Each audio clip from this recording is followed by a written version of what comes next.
Hoje, no Quinto Elemento, nós vamos falar sobre defesa, soberania nacional, segurança nas fronteiras e, se tivermos sorte, vamos descobrir estratégias para conquistar África, Ásia, Dudinka e outro continente à sua escolha.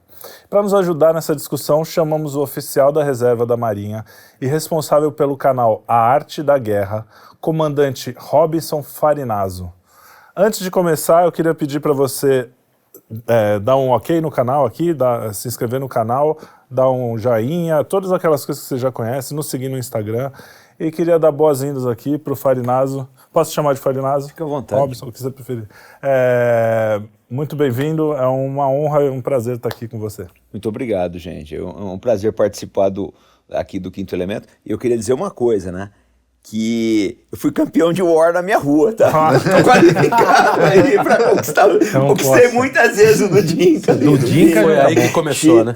Começou aí, aliás, por esse negócio. Me deram um jogo de War quando eu tinha 10 anos e ali eu descobri que eu gostava disso. Não sei se eu faço direito, mas eu gostava. É mesmo? São 40 anos nessa... Eu gostava muito de jogar. É assim...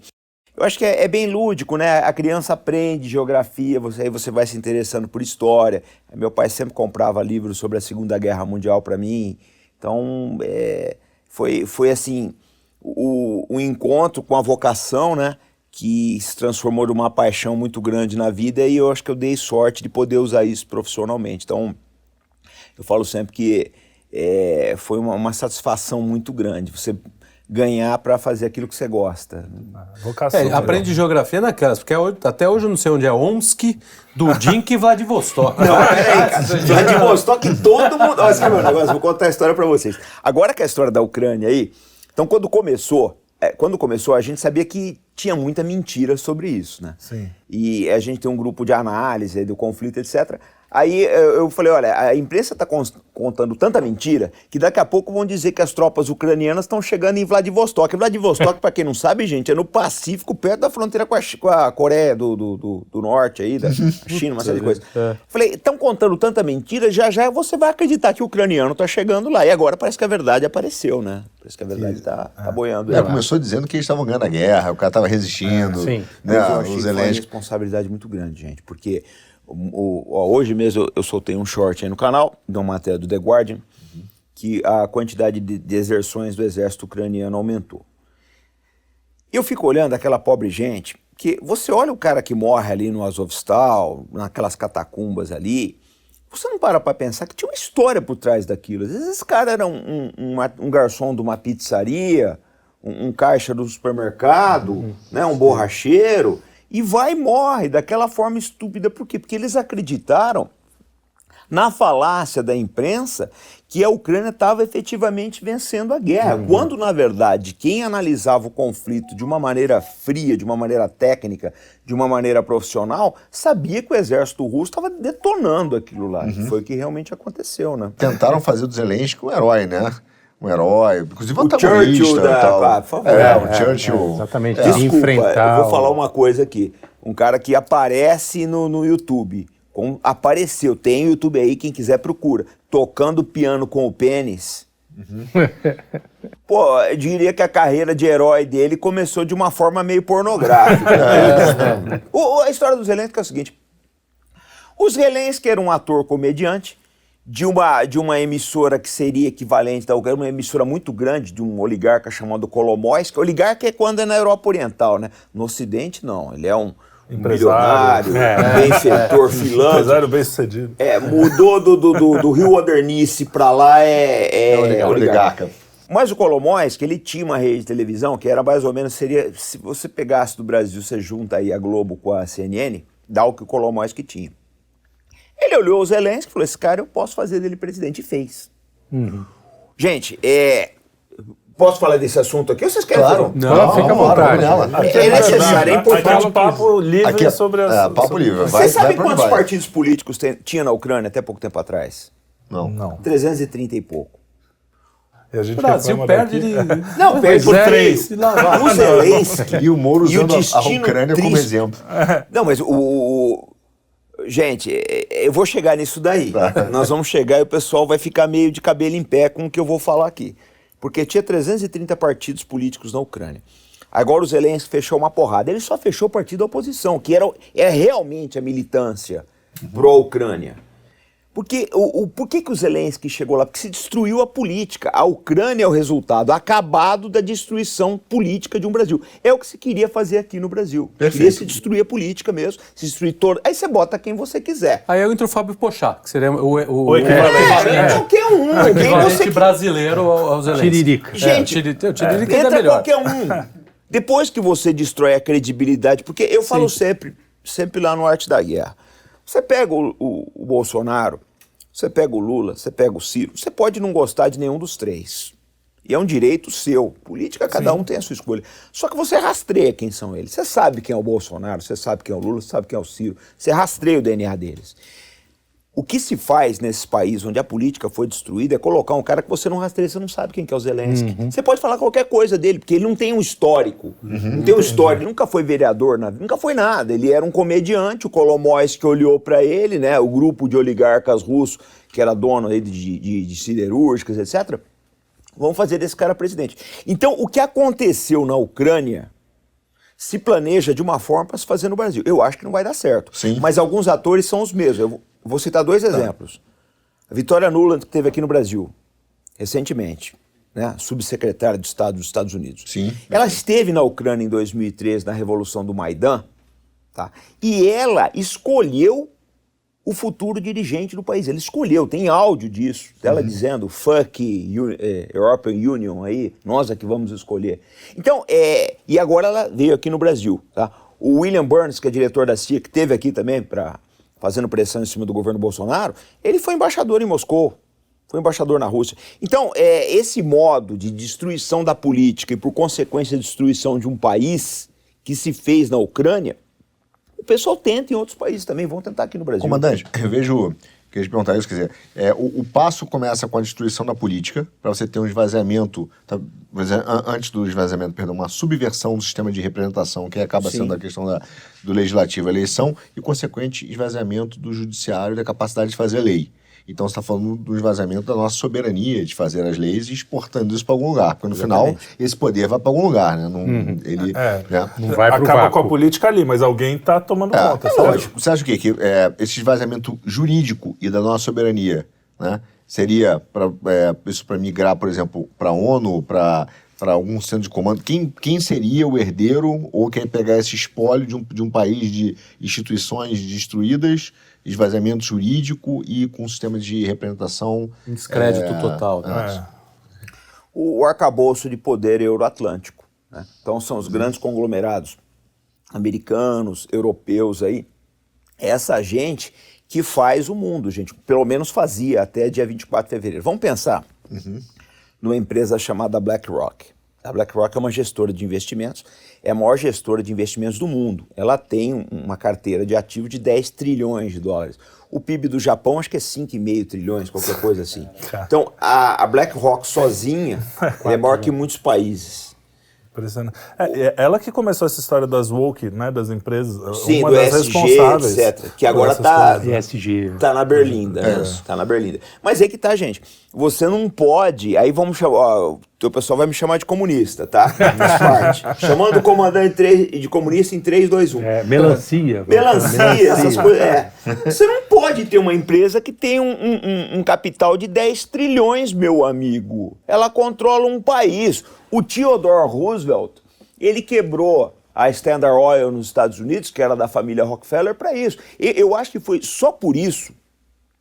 O Roosevelt foi um dos maiores estadistas da história dos Estados Unidos. Porque ele percebeu, falou, a Standard Oil, ela vai dominar os Estados Unidos. O governo vai se tornar uma coisa irrelevante. Então ele obrigou, eles fizeram uma lei de monopólio e quebraram a Standard Oil. O Rockefeller, o velho Rockefeller era louco da vida com o Theodore Roosevelt exatamente por isso.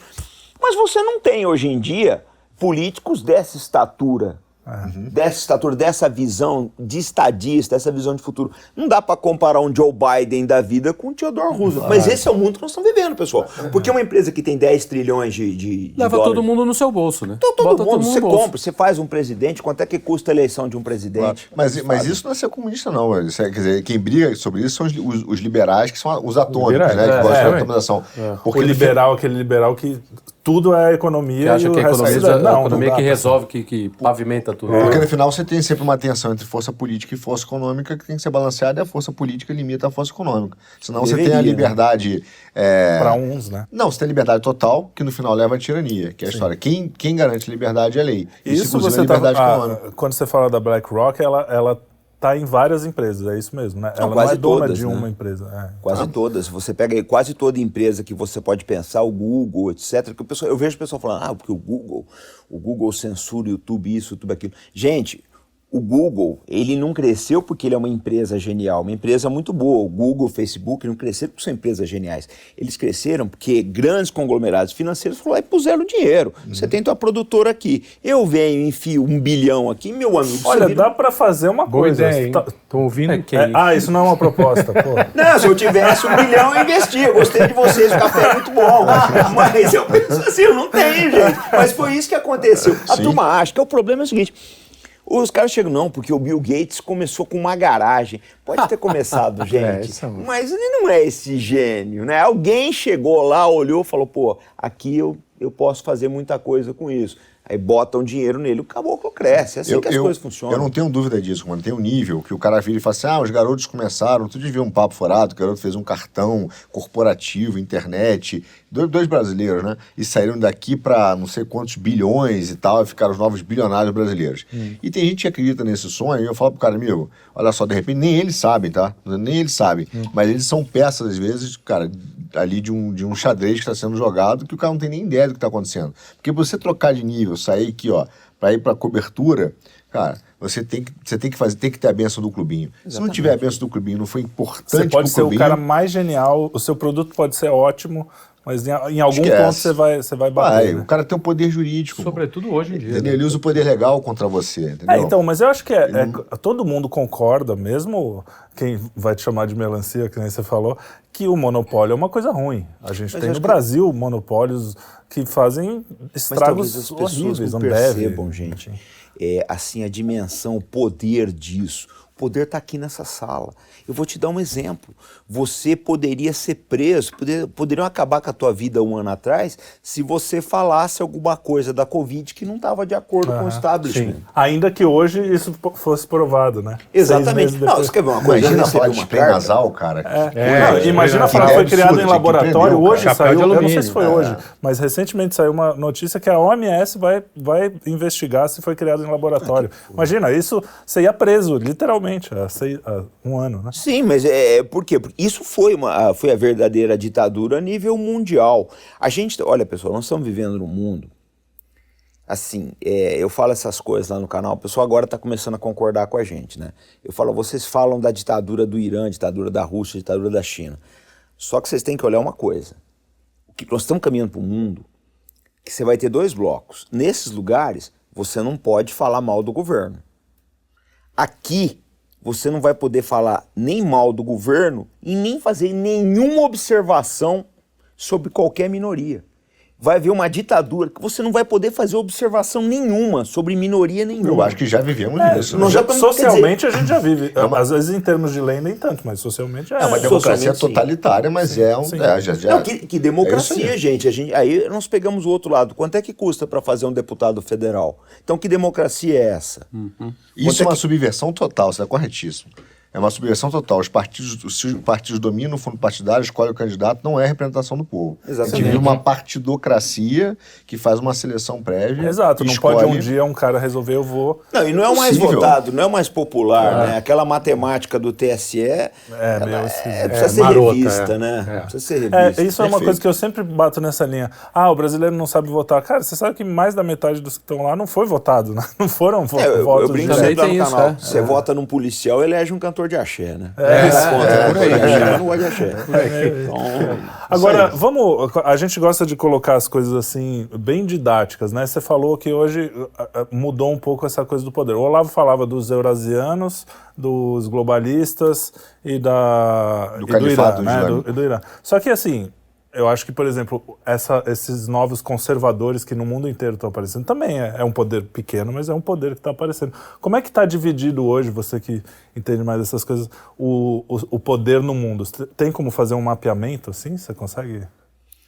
olha, Eu acho que aquilo que a direita chama... Eu não acredito muito na história de direita e esquerda, tá, gente? Eu acho que isso foi criado, na verdade, para deixar o povo dividido e quem precisar ganhar em cima, capitalizar em cima disso, fazê-lo com tranquilidade. Mas é a pessoa que se assume como uma pessoa de esquerda, é a pessoa que se assume uma pessoa de direita, elas usam palavras diferentes para dizer a mesma coisa. Por exemplo, a direita chama de globalismo e a esquerda chama de imperialismo. Pô, é a mesma coisa, meu amigo. É esse mesmo globalismo, o imperialismo, se você for de esquerda, que está criando, por exemplo, essa juristocracia que a gente tem no mundo. A gente tá vivendo uma juristocracia. Os russos, quando eles fizeram uma reforma constitucional há uns 2 anos atrás, fizeram o seguinte: você não pode, na Rússia, num tribunal russo, se valer, por exemplo, essas convenções aí, Convenção de São José, você não pode se valer. Você tem que usar a lei do país. Da Costa Rica, nenhuma delas, né? Nenhuma. Pacto de São José da Costa Rica. Você tem que usar a legislação do país, aquilo que está na Constituição. Porque o que eles perceberam? Isso é uma forma de dominar um país, meu amigo. Claro. Se o seu país pega, você acha que a pena de morte, eu não estou dizendo que é certo ou que é errado, mas você tem uma pena mais restritiva de liberdade para qualquer vilipêndio à propriedade, seja um furto, etc., qualquer coisa. E você acha isso, culturalmente, isso é válido no seu país, isso é aceito, a população se sente bem assim.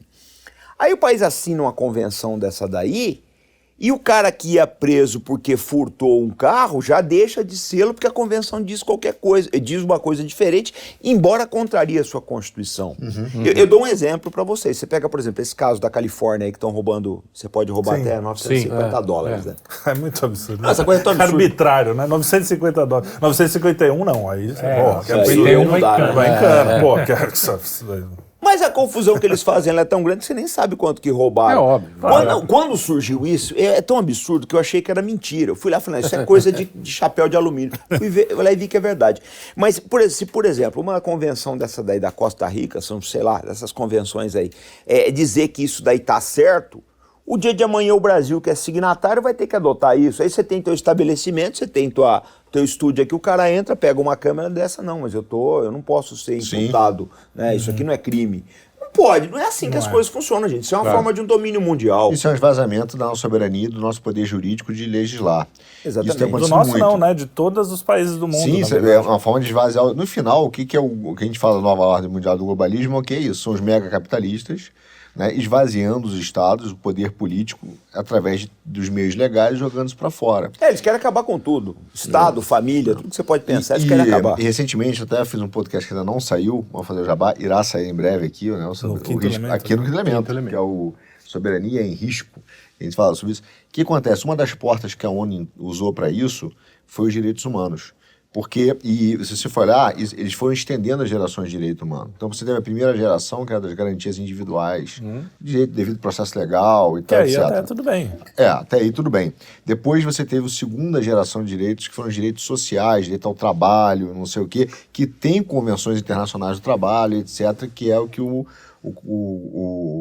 comandante falou da questão já de ter uma legislação uniforme de trabalho no mundo. E tem a terceira geração, que aí entra o ESG, que é meio ambiente, educação, tem várias outras, né? Então por isso que a Unesco também regula não, mas dá metas para você bater a meta 2030 educacional, porque a porta de entrada justificativa para começar a suavizar a entrada de soberania se deu pelas gerações de direitos humanos. Exatamente. E foi É esvaziando sempre uma coisa, o cara não vai chegar para... O diabo, ele não vai... Tem uma cena do Eu sou o diabo. Oi. Exatamente. Tem a cena Não é daquele bandeira. coração satânico lá com o Robert De Niro, ele fala, mas você queria que eu tivesse cascos e fedesse enxofre?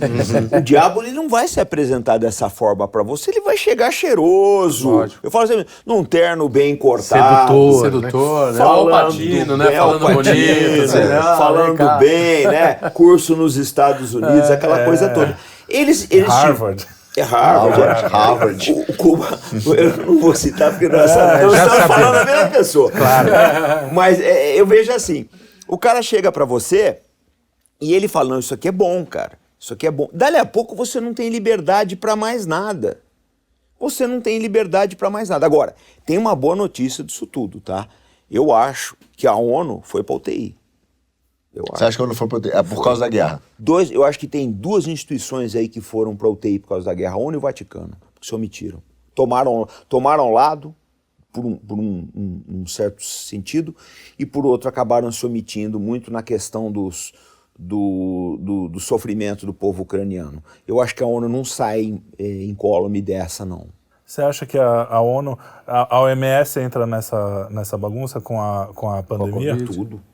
Gente, como é que eu vou confiar na ONU se quem deu o terreno onde ela está montada hoje em Nova York foi a família Rockefeller? Como é que eu posso confiar num negócio desse?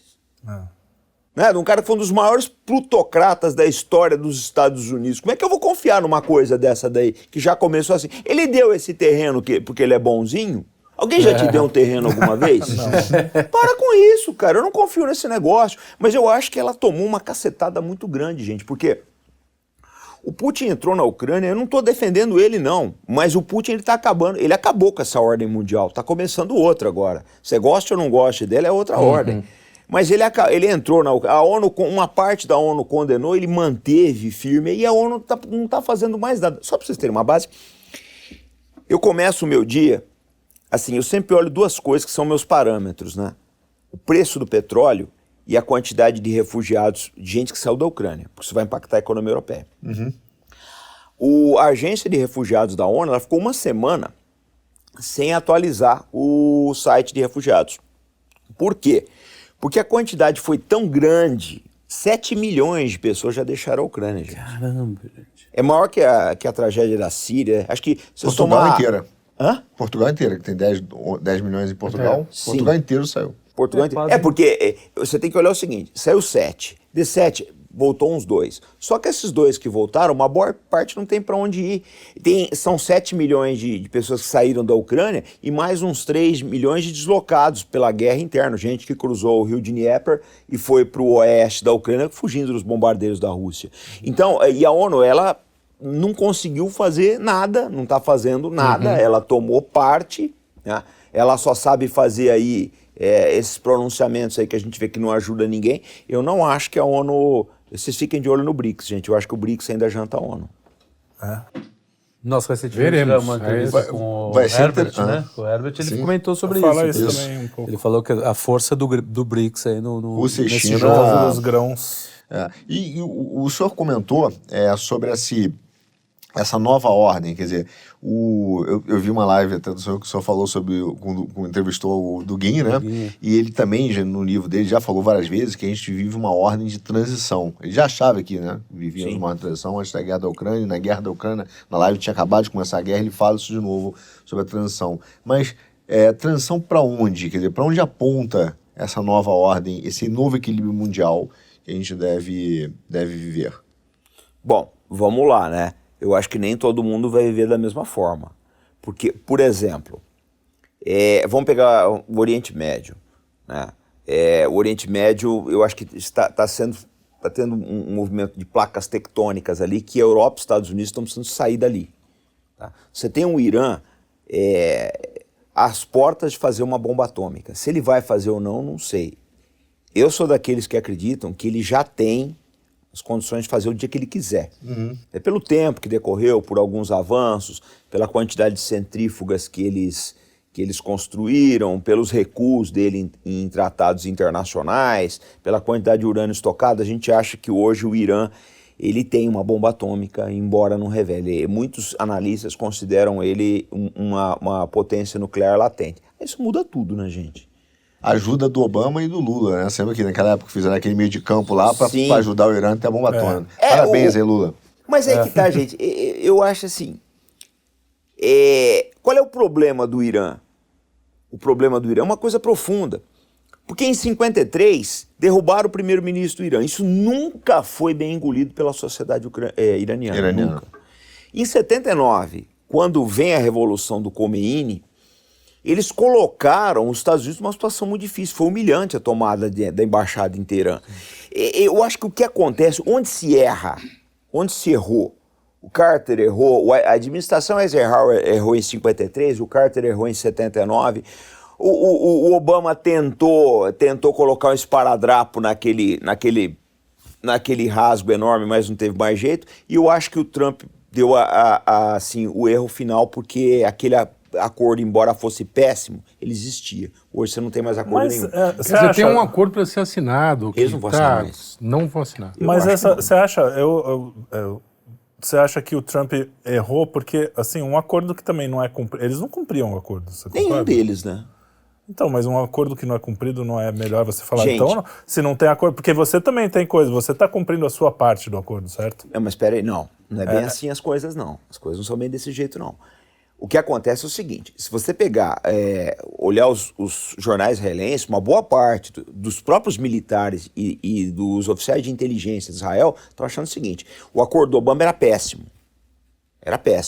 mas, bem ou mal, o Irã só estaria na condição que ele está hoje em 2030, quando Trump rasga esse acordo, porque, gente, olha a cabeça do iraniano, olha a cabeça dele, vamos analisar a cabeça do iraniano. Ele chega e assina um acordo com o Obama. Aí vem o Trump, rasga o acordo.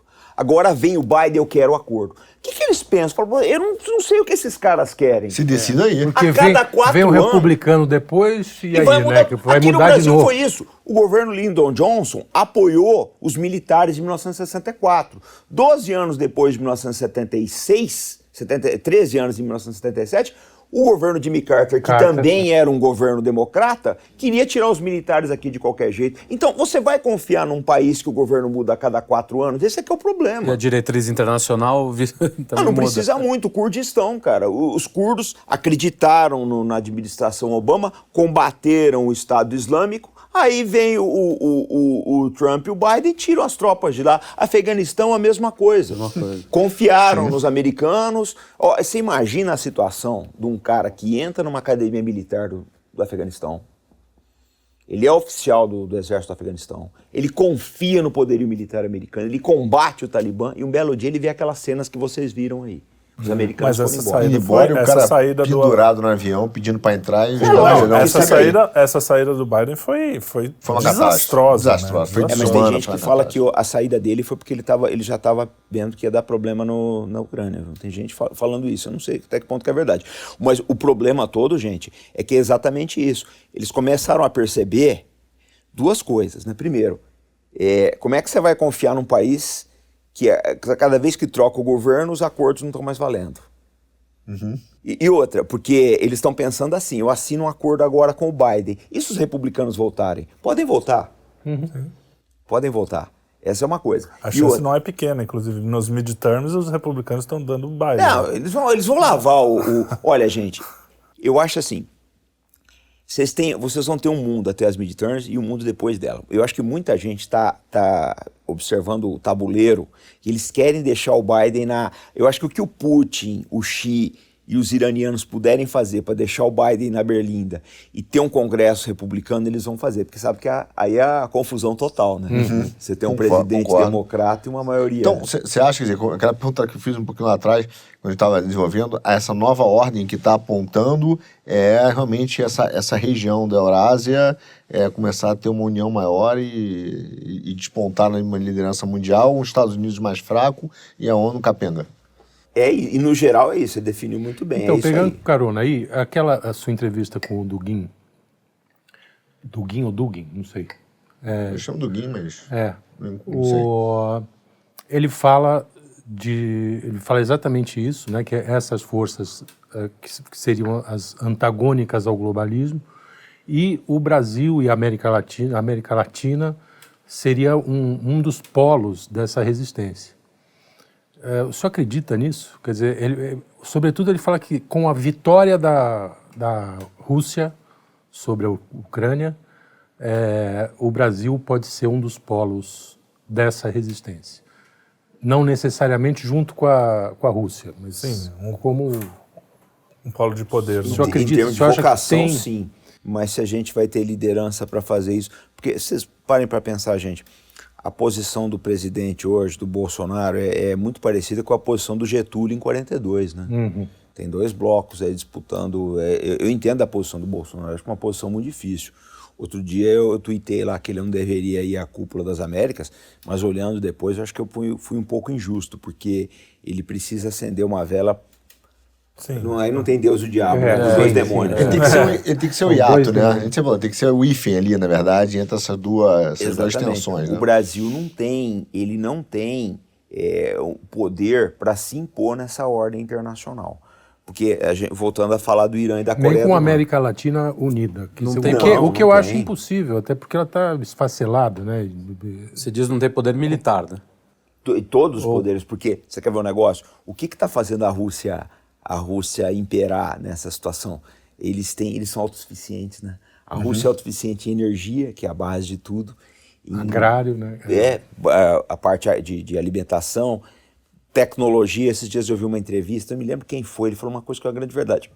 Um americano falou, meu amigo, a Rússia, com todas essas sanções, ela fabrica motor para foguete. A Holanda não fabrica motor para foguete. Compra, né? Exatamente. Mas tem que ver de que vender. motor, né? Os caras faziam o Gugel também.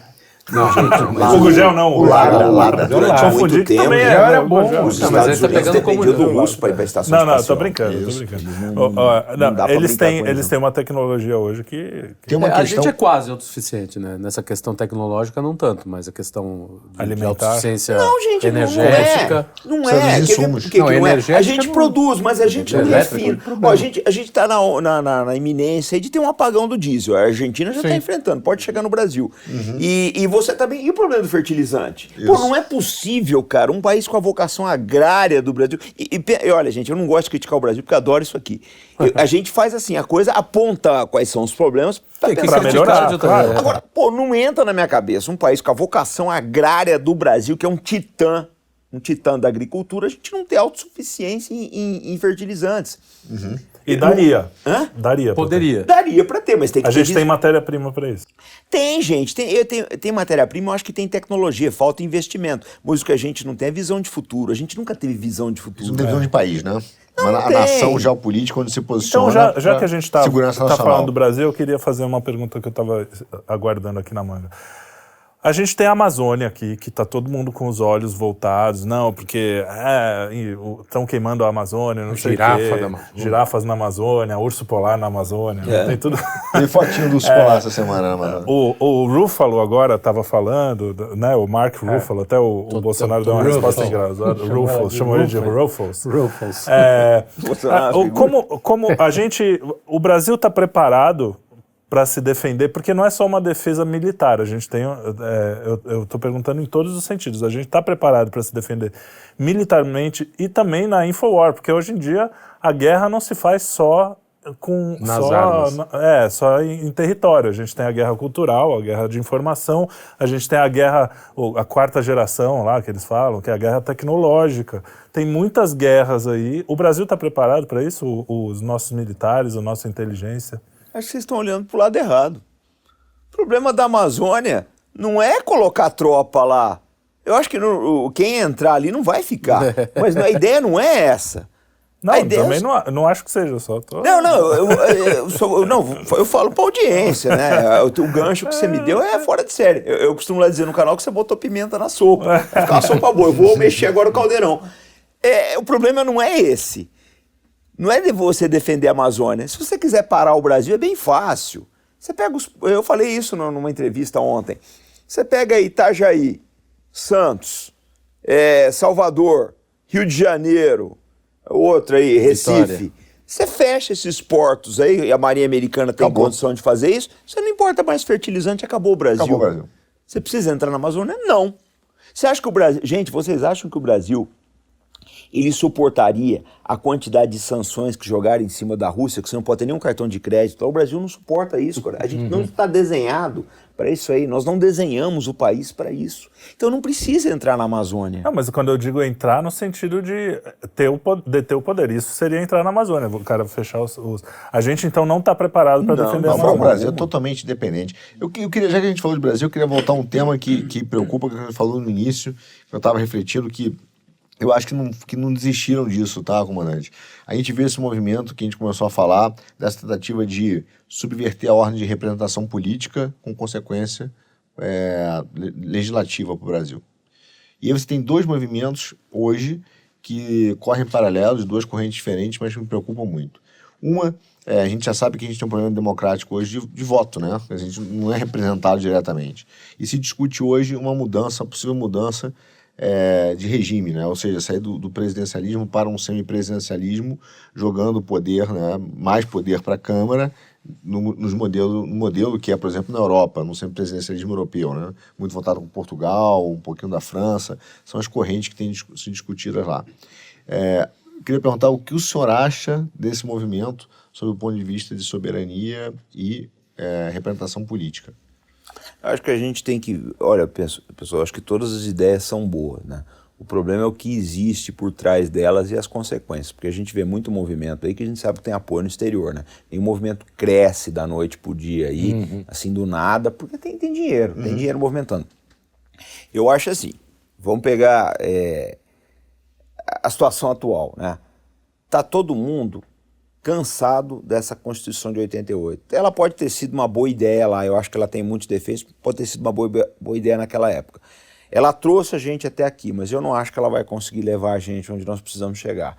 O Brasil precisava de uma reforma constitucional. Aí quando você vai falar em reforma constitucional, toda vez que você fala isso, o pessoal, não, porque você fala com alguém de direita, o cara fala, não, porque a esquerda vai dominar, e vai ser uma Constituição comunista. Você fala com um cara de esquerda, não, porque a direita vai dominar, vai ser uma Constituição fascista. E vai falar retrocesso. O governo que está aí é um governo genocida. Aí os caras da direita falam, não, porque o Congresso é dominado pela esquerda.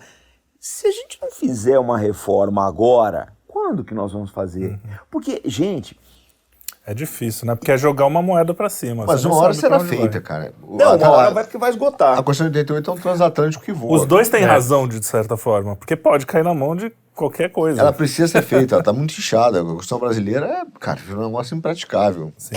Eu acho que ela desagrada todo mundo, mas o problema todo é que você não vê no Brasil hoje um consenso. Eu acho assim, gente, nós vamos acabar chegando na frente ampla no Brasil. Vocês lembram do movimento da frente ampla? Que o Juscelino, o Lacerda e o Jango Goulart, se acertam. Eu acho que nós vamos acabar chegando nisso. Eu acho que vai chegar num ponto que vai ficar ruim para todo mundo, que foi o que aconteceu em 68 com a frente ampla. Que todo o pessoal vai sentar e falar, não tem jeito, vamos precisar conversar. Que eu acho que isso é a verdadeira democracia. Mas eles não estão tentando fazer isso, e eu acho que muito mal feito, por sinal, com a terceira via e não sei o quê. Nossa, Não, acho que... voltemos ao Robert De Niro. Não é. Eu também eu acho que a terceira via, inclusive, é aquele que a gente não nomeou aquela pessoa da Harvard lá, não é? Harvard. Mas o discurso da terceira via é exatamente essa. Não, vamos vamos entrar num acordo aqui, todo mundo. E não é, né? Como você foge disso? A minha pergunta é, como você foge disso para realmente fazer uma frente ampla no sentido de sentar o cara da esquerda, o cara da direita, o cara... Não, então, eu acho como fazer? Que a polarização, nesse momento, é importante, porque você precisa colocar as caras verdadeiras de cada lado. Porque ficar nessa coisa mureta aí, entendeu? Não, mas aí não é questão de ficar de muro, né? É uma concertação, e colocar essas duas coisas para se falar. Eu acho que ele está dizendo aqui... Exatamente. Mais aquela coisa do cara que fala, não sou nem aqui... Né? É bom que o cara fale, eu penso assim, e o outro, eu penso assado. Sim. Vamos juntar o que pensa assim assado e conversar e tentar chegar hoje... Mas isso é possível? Eu acho utópico. A minha pergunta é essa. E hoje o que eu acho utópico? Porque eu acho que a esquerda, de forma geral... ela se a gente fala muito disso, empobreceu intelectualmente. Não que a direita seja brilhante, mas ela se empobreceu intelectualmente, no sentido de quando você vai discutir a questão constitucional, a esquerda hoje, cara, virou muito clientelista. Então ela quer botar as mínimas coisas na Constituição. Ela foi discute 88 também.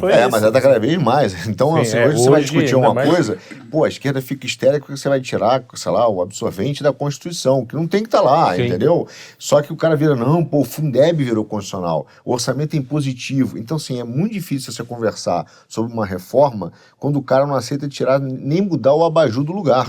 Imagina fazer reforma da casa. Pelo contrário, ele vai querer colocar então vai querer ideologia de gênero. Exatamente. Até entender que a Constituição não é o lugar para se entupir de direito social, querer resolver todos os problemas da humanidade, né? Sim. Que é um resumo da Constituição de 88, é isso. Você vai ser feliz, deixa que eu tomo conta, você não vai ter nenhum problema da vida. Mas ao mesmo tempo você tem uma espécie de direita também bronca, que quer também ver exterminar o outro lado. E o outro lado vai se defender, ora. Se você fica com natural. esse discurso que a gente conversou naquele outro programa, se você ficar o tempo inteiro dizendo, não, tem que eliminar, tem que eliminar, o outro lado não vai ficar olhando e falando, tá bom, ele acha que eu tenho que ser eliminado. Não, vai se fortalecer. Mas esse aqui é o problema, gente, que eu enfrento muito aí nas lives que eu faço. Porque, vamos pegar a eleição de 2018. Bolsonaro foi eleito com 57 milhões de votos. É uma puta de uma votação. Sim. Né? O Haddad tem 47 milhões de votos. Então agora vem cá, acabou a eleição, eu vou pegar... não tem conversa. E essas 47 milhões de pessoas? Eu preciso conversar com elas, cara. Sim. Exatamente. Esse aqui é porque o pessoal não consegue... não tem conversa com o comunista. Peraí, meu amigo. Peraí. Se você quer fazer alguma coisa, você vai ter que conversar com o outro Política lado. é conversa. Política é conversa. Então esse aqui é o problema que eu acho que... né? E já começa daquela coisa... que você deslegitima o discurso do outro, né? Sim. Eu acho que a esquerda ela caiu numa armadilha, o Aldo Rebelo sempre fala isso, ela caiu numa armadilha muito grande, que foi o identitarismo. Né? Você não consegue, por exemplo, você não tem aquela esquerda dos anos 60, 70 aí, que ela brigava pelo teu direito, meu amigo. Rui Costa Pimenta. Sobrou o PCO. Eu falo sempre isso. Eu chamo o PCO de... É o IRA do Brasil. Eles são mais, assim, os mais autênticos mesmo, né? Aquela coisa, aquela esquerda raiz. Mas o resto, eles pegam pautas, por exemplo, quiseram criar um George Floyd aqui no Brasil. Sim. Meu amigo, o problema racial que os Estados Unidos têm tá muito longe. Você quer ver uma coisa? Teve uma live, não sei se foi do Doug, não sei qual que foi aí. O cara escreveu assim, um comentário. Eu só vejo machos brancos, héteros aqui. Mas isso é uma condição, meu amigo, que é o que calhou. Aí um amigo meu, ele respondeu uma coisa, é verdade. Você tem alguma coisa? Eu nasci dessa cor, cara. E aí, como é que vai ser? Como é que as coisas vão ser dessa forma? Então agora você é criminoso porque você nasceu numa cor ou de outra? A vida não é assim. Eu acho que a gente tem que procurar dar oportunidade para todo mundo. A gente tem que conversar com todo mundo. Agora, eu não vou... E não tá dando certo, gente. A história de importar pautas aí de fora não tá dando certo. Não, cara, tem lei, por exemplo, você falou do absorvente. A lei aqui foi aprovada em março. Agora, mês passado, em uma distância de 3 meses, uma mesma lei em onde era mesmo? Kansas, Ohio, sei lá, num desses... Uma lei igualzinha, quase ipsis literis. Qual é o grande problema do mundo com absorventes, né? Por que, de repente, uma lei aqui no Brasil, em Ohio, sei lá, por que a mesma lei, no espaço de 3 meses, alguém está mandando essas leis de fora isso não pode acontecer, porque é falta de soberania. Cara, pra mim isso é um boicote constitucional. É usar a democracia como vírus. Exatamente. Quem está mandando isso daí, essas pautas vêm de fora para criar divisão, porque, na verdade, o que essas empresas grandes querem? É aquilo que nós já conversamos aqui. Quer destruir o Estado, quer destruir família, quer destruir religião. Eles querem destruir todas as instituições e eles impõem o que eles querem. E aí não teria forma melhor do que dividir a sociedade. Você precisa dividir, tem que jogar um contra o outro. Usar a democracia como vírus, cara. Usa a democracia como instrumento de revolução, entendeu? De quando a democracia acontece de verdade, por exemplo, no desarmamento, né?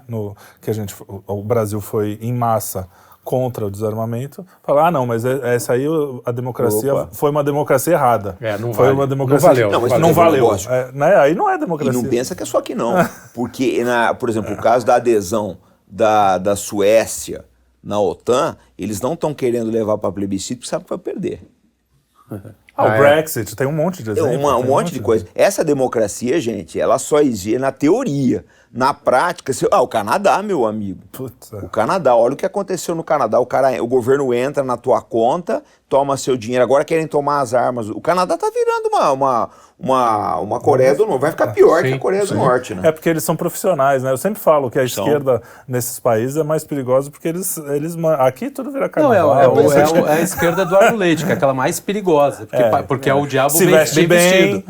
O diabo cheirosinha, fala mansa. Desse ponto, o Lula seria bem melhor, porque você sabe exatamente como ele age, o que ele vai fazer. Ele é toscão mesmo. Entendeu? Você sabe qual é o... É por isso que eu perguntei a questão do regime, porque lá o Trudeau é um primeiro-ministro. E os caras, né... E mesmo assim eles conseguem. Claro, é mais fácil você manipular, é mais fácil você comprar o partido, é mais fácil você... Você vai sentar na mesa com 5 aqui no Brasil, 5 partidos dominam o parlamento, escolhe o primeiro-ministro, impõe a pauta, o povo não pode fazer nada, cara, tá amarrado. Agora, como que a gente faz essa democracia deu errado? Boa pergunta. Se ela não deu, ela tá a caminho, né? Eu falo sempre que o erro das pessoas é achar que a democracia vai ser destruída pelo fascismo, pelo autoritarismo. Não vai. Ela vai... Ela vai implodir. Ela vai implodir, ela não vai morrer de fome, ela vai morrer de bulimia.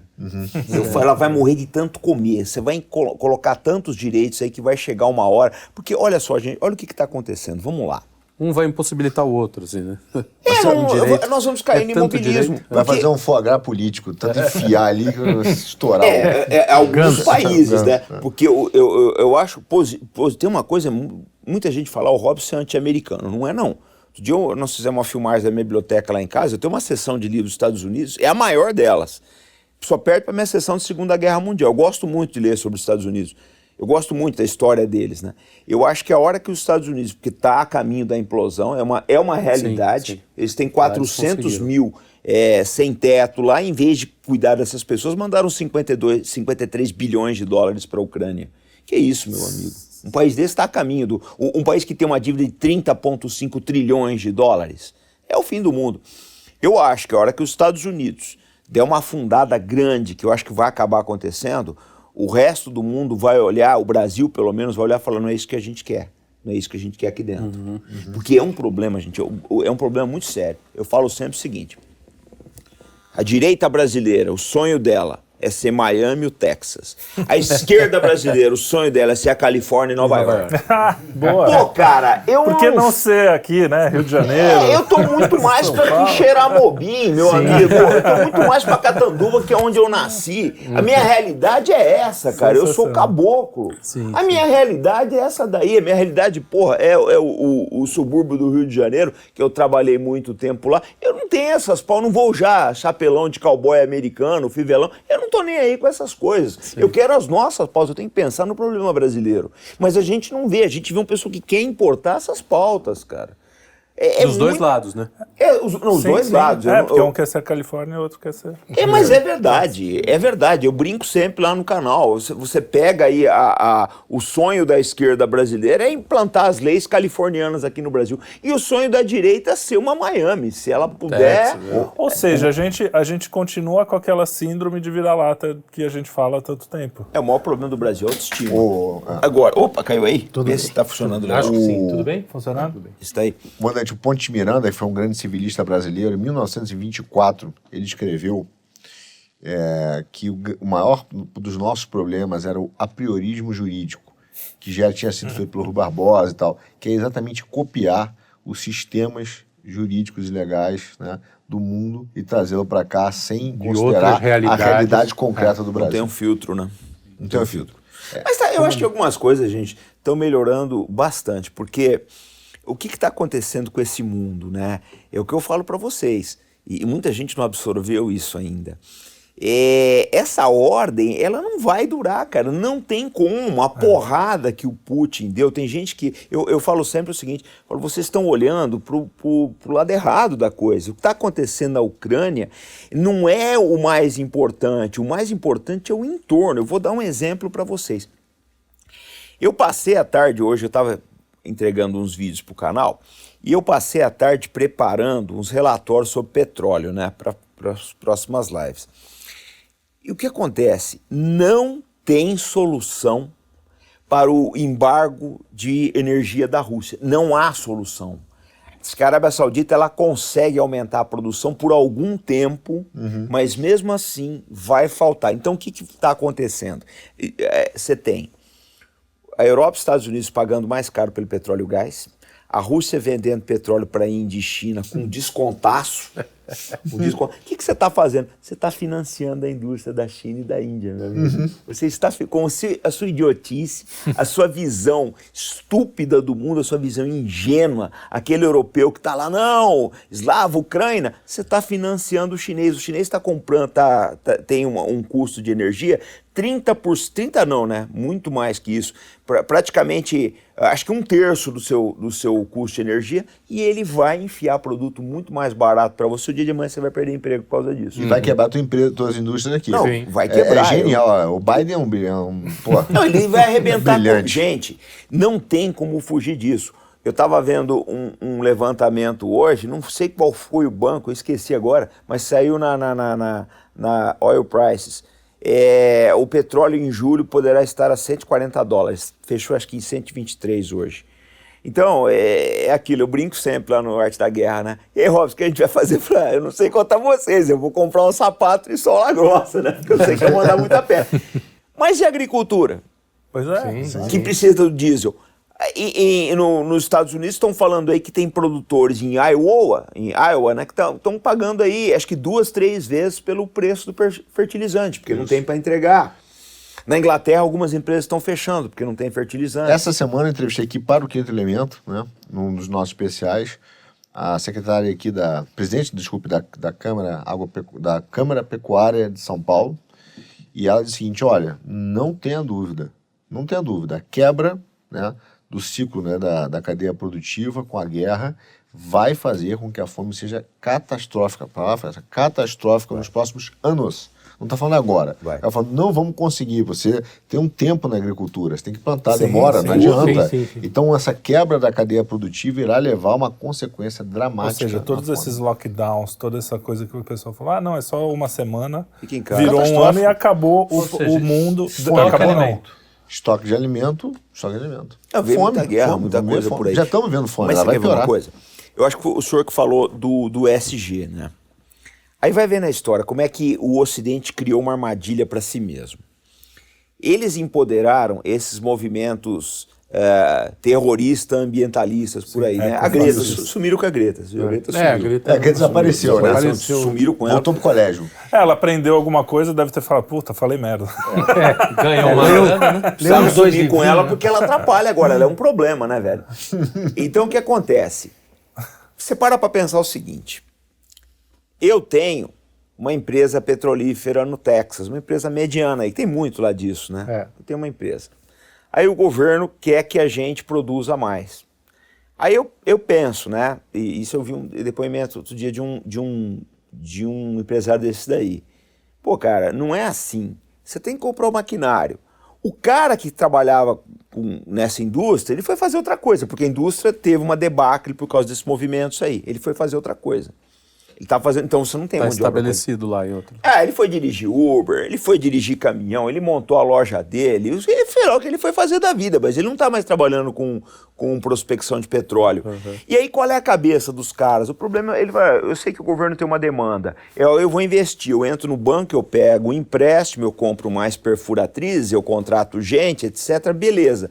Aí o dia de amanhã o governo resolve o problema dele, vem essa turma do ecoterrorismo aí, e eu tomo prejuízo de tudo que eu investi, vai virar ferrugem. Então o pessoal criou uma armadilha, gente. Esse mundo fantasioso que se criou da energia verde, da Greta, vocês destruíram o nosso futuro, isso foi uma coisa tão infantil. Não é à toa que a porta-voz é uma menina de 16 anos, 14 anos. Sim, exatamente. Como o mundo se infantilizou, né? Se infantilizou, não tem condições. Você vê, a Ursula von der Leyen lá da União Europeia falando, a Rússia vai falir. Não, minha filha, quem está falindo são vocês. Os países bálticos estão com inflação de 20%. Isso. Né? Então, a Alemanha depende de gás, sei lá, 80%, não sei, você deve saber. É uma coisa assim, é uma coisa grande. Imagina quando chegar o Depende do gás. Pois inverno alemão. Não é só inverno, né? Indústria, né? Indústria. Estamos no inverno, daqui a pouco eles dependem do E é isso que você falou, foi uma armadilha que eles mesmos fizeram, porque eles eram, não digo autossuficientes, mas tinham coisa de carvão, nuclear, os caras pararam de fazer usina nuclear. Os caras fecharam as usinas. O único país que não caiu nessa foi a França. Completamente dependentes da Rússia e vão lá, vamos brigar agora. Eu acho que a história dos movimentos para fechar as usinas, eu não sei se o Putin não... Tá por trás. Dizem que tem, né? Que tem uma propaganda... Voltando, e eles são bons de propaganda. Eles inventaram isso. Você acha que isso é uma coisa cíclica e vai cada vez ser mais cíclica, porque o mundo ficou muito mais complexo, muito mais populoso? Você que é um especialista em Segunda Guerra deve saber os movimentos que fizeram com que ela eclodisse. Hoje a gente vai passar, como o cenário que está sendo montado aqui, a gente vai passar por um período grave e que aí os seres humanos vão ter que se fortalecer psicologicamente para poder enfrentar isso. Isso não é uma coisa meio cíclica? Nós temos gerações de gente forte, depois vão formando gerações de gente fraca, e aí vem o problema e novamente vai ter... Isso é muito cíclico. Você acha que isso... E não aprendemos, né? Não acho que isso é uma questão humana. Não, porque cada vez que nasce um tem que aprender tudo de novo. Sim, né? Não é pedagógico esse Não é tipo de pedagógico. coisa. O futuro é difícil dizer, né, gente? Porque qual é a tendência, né? É o que eu falei, estão financiando o crescimento da China e da Índia. Então, a Europa está financiando o crescimento dessa gente. Porque a base de tudo é energia, gente. Nós estamos aqui, ó, você vê a quantidade de luzes acesas, câmeras, tudo é energia. Se a energia encarecer, você já não vai mais trabalhar à noite. Você vai falar, pô, não tá dando, cara, conta de energia. E quando eu digo encarecer, é 300%. Tem lugar aí que o gás vai subir 300% na Europa. Então, eu acho assim, é muito difícil o que vai ser o futuro. É muito difícil. Eu acho, é precoce dizer, é muito precoce, eu tenho essa impressão, que a guerra da Ucrânia, ela pode ser uma segunda tomada de Constantinopla. A tomada de Constantinopla, ela mudou o mundo, né? Porque os otomanos fecharam as rotas para o Oriente e a gente precisou se lançar as navegações aí, ou já, não sei, o fato é que legitimou as navegações e impulsionou aí as grandes descobertas. Eu acho que que acontece, o sistema SWIFT está em xeque, a ONU está em xeque, o Vaticano está em xeque, tem gente que já fala em renúncia do Papa aí. Eu acho que o sistema euroatlântico está em xeque. O Partido Democrata ele vai apanhar muito nos próximos anos aí pelas cagadas que fez muita bobagem, essa que é a verdade. O dólar está em xeque também, né? O que vai sair disso, eu não sei. É difícil dizer, pessoal. O que vai sair disso daí? A tendência, o pessoal tá apostando no empobrecimento da Europa. Porque o problema todo é que você tem uma... por exemplo, a Europa, desde a Segunda Guerra, ela vem decaindo e eu acho... Ela tem... não tem muita... Eu não vejo uma solução para a Europa. Eu acho mais fácil os Estados Unidos renascer, de repente, do que a Europa. Teologicamente, já se falava há muito tempo que as grandes missões de evangelização seriam invertidas. Aquela ideia que o cristão ia para a África, ia para a China, ia ser invertido. Tanto que já se falavam, né, de você fazer missões na Europa. E, cara, e quando você acompanha toda a história assim, do mundo, você vai ver que esse empobrecimento da Europa será necessário para ter um renascimento do cristianismo. Antes do empobrecimento, é a decadência moral, né? Sim. O problema, né? a decadência moral lá já... É uma decadência, a decadência americana é uma decadência moral. Também. Saiu esses dias num Twitter aí, um vídeo, o pessoal, algumas crianças, sábado à noite, numa boate no estado desse americano aí, fazendo umas brincadeiras, umas coisas complicadas ali, né? Aí você olha e fala, pô, quando chega nesse ponto, que uma sociedade ela tem essa permissividade com... Eu acho que, gente, um adulto pode fazer o que ele quiser da vida dele. Exato. Tá consolidado já. Dando gorjeta pra stripper ou dançarino... Isso. É um negócio Criança, pavoroso. e o que os pais levaram. E que os pais levaram. Os pais levaram. A tendência deles, se eles continuarem assim, é legalizar a pedofilia, né? Tá caminhando pra isso. né? É uma tendência. E aí é o cenário montado para uma invasão de religiosos um pouco mais ortodoxos. Zé Cruzadinha. Né? Zé Cruzadinho, um islâmico. Mas o resultado do que a gente está falando dessa questão foi a primeira ponto nosso, né, do enfraquecimento da ONU, Estados Unidos capenga e horário subindo, é exatamente isso, é um domínio de novas religiões e de nova política e econômica que vai vir de lá, mais forte, né, e de vez em quando acontece isso, né, nós seremos então submetidos à opressão. Aliás, esse é um ponto que eu queria perguntar. Para poder o cristianismo converter de dentro para fora. Essa questão, justamente a questão da migração islâmica na Europa. Né? Hoje a gente sabe que boa parte da França é islâmica. Essa gente tem 7, 8 filhos por casal. O casal parisiense tem um no máximo. O que vai acontecer isso daqui a 20 anos? Eu sei que é difícil prever e tal, mas assim, dá para ter é muito difícil matematicamente... Prever, né? Bom, vou te dar um exemplo, que não tem a ver com islamismo, mas tem a ver com migração. Vou te dar um exemplo, você vê a força da migração. A OTAN, ela fez um alarde enorme um mês atrás com a suposta entrada da Suécia. Vai vendo como é que as coisas são. com a suposta entrada da Suécia e da Finlândia. Não, porque agora a OTAN vai ficar mais forte, porque a Suécia vai entrar. O Erdogan, que é um sujeito complicado, presidente da Turquia, falou, não, Porra. Suécia não vai entrar não, ela depende da minha aprovação. E eu só vou aprovar a entrada da Suécia se ela parar de apoiar os movimentos terroristas, que ele chama de terroristas curdos. Se ela parar de apoiar os movimentos curdos na Turquia e Síria. Você tem uma população de curdos na Suécia que chega a algumas centenas de milhares. Esses curdos elegeram uma deputada. A deputada que eles... É uma mulher aguerrida pra caramba, é uma mulher guerreira. Ela falou, não, a Suécia não vai parar de apoiar, e o governo depende dela para formar maioria. A Suécia não vai parar de apoiar os movimentos curdos. Então vocês estão vendo o problema que a migração criou dentro da Suécia? É um xadrez, assim, um negócio... Aí, o que está acontecendo? O Stoltenberg deve ir semana que vem para visitar a Suécia, né, talvez a Finlândia, para ver se... O Stoltenberg é o secretário-geral da ONU, para ver se ele consegue consertar isso. Porque, na verdade, se o Erdogan continuar batendo o pé e a Suécia não entrar por causa dele, é uma crise enorme na OTAN. Então você vê, um país mais ou menos homogêneo como é a Suécia, que é uma democracia, né?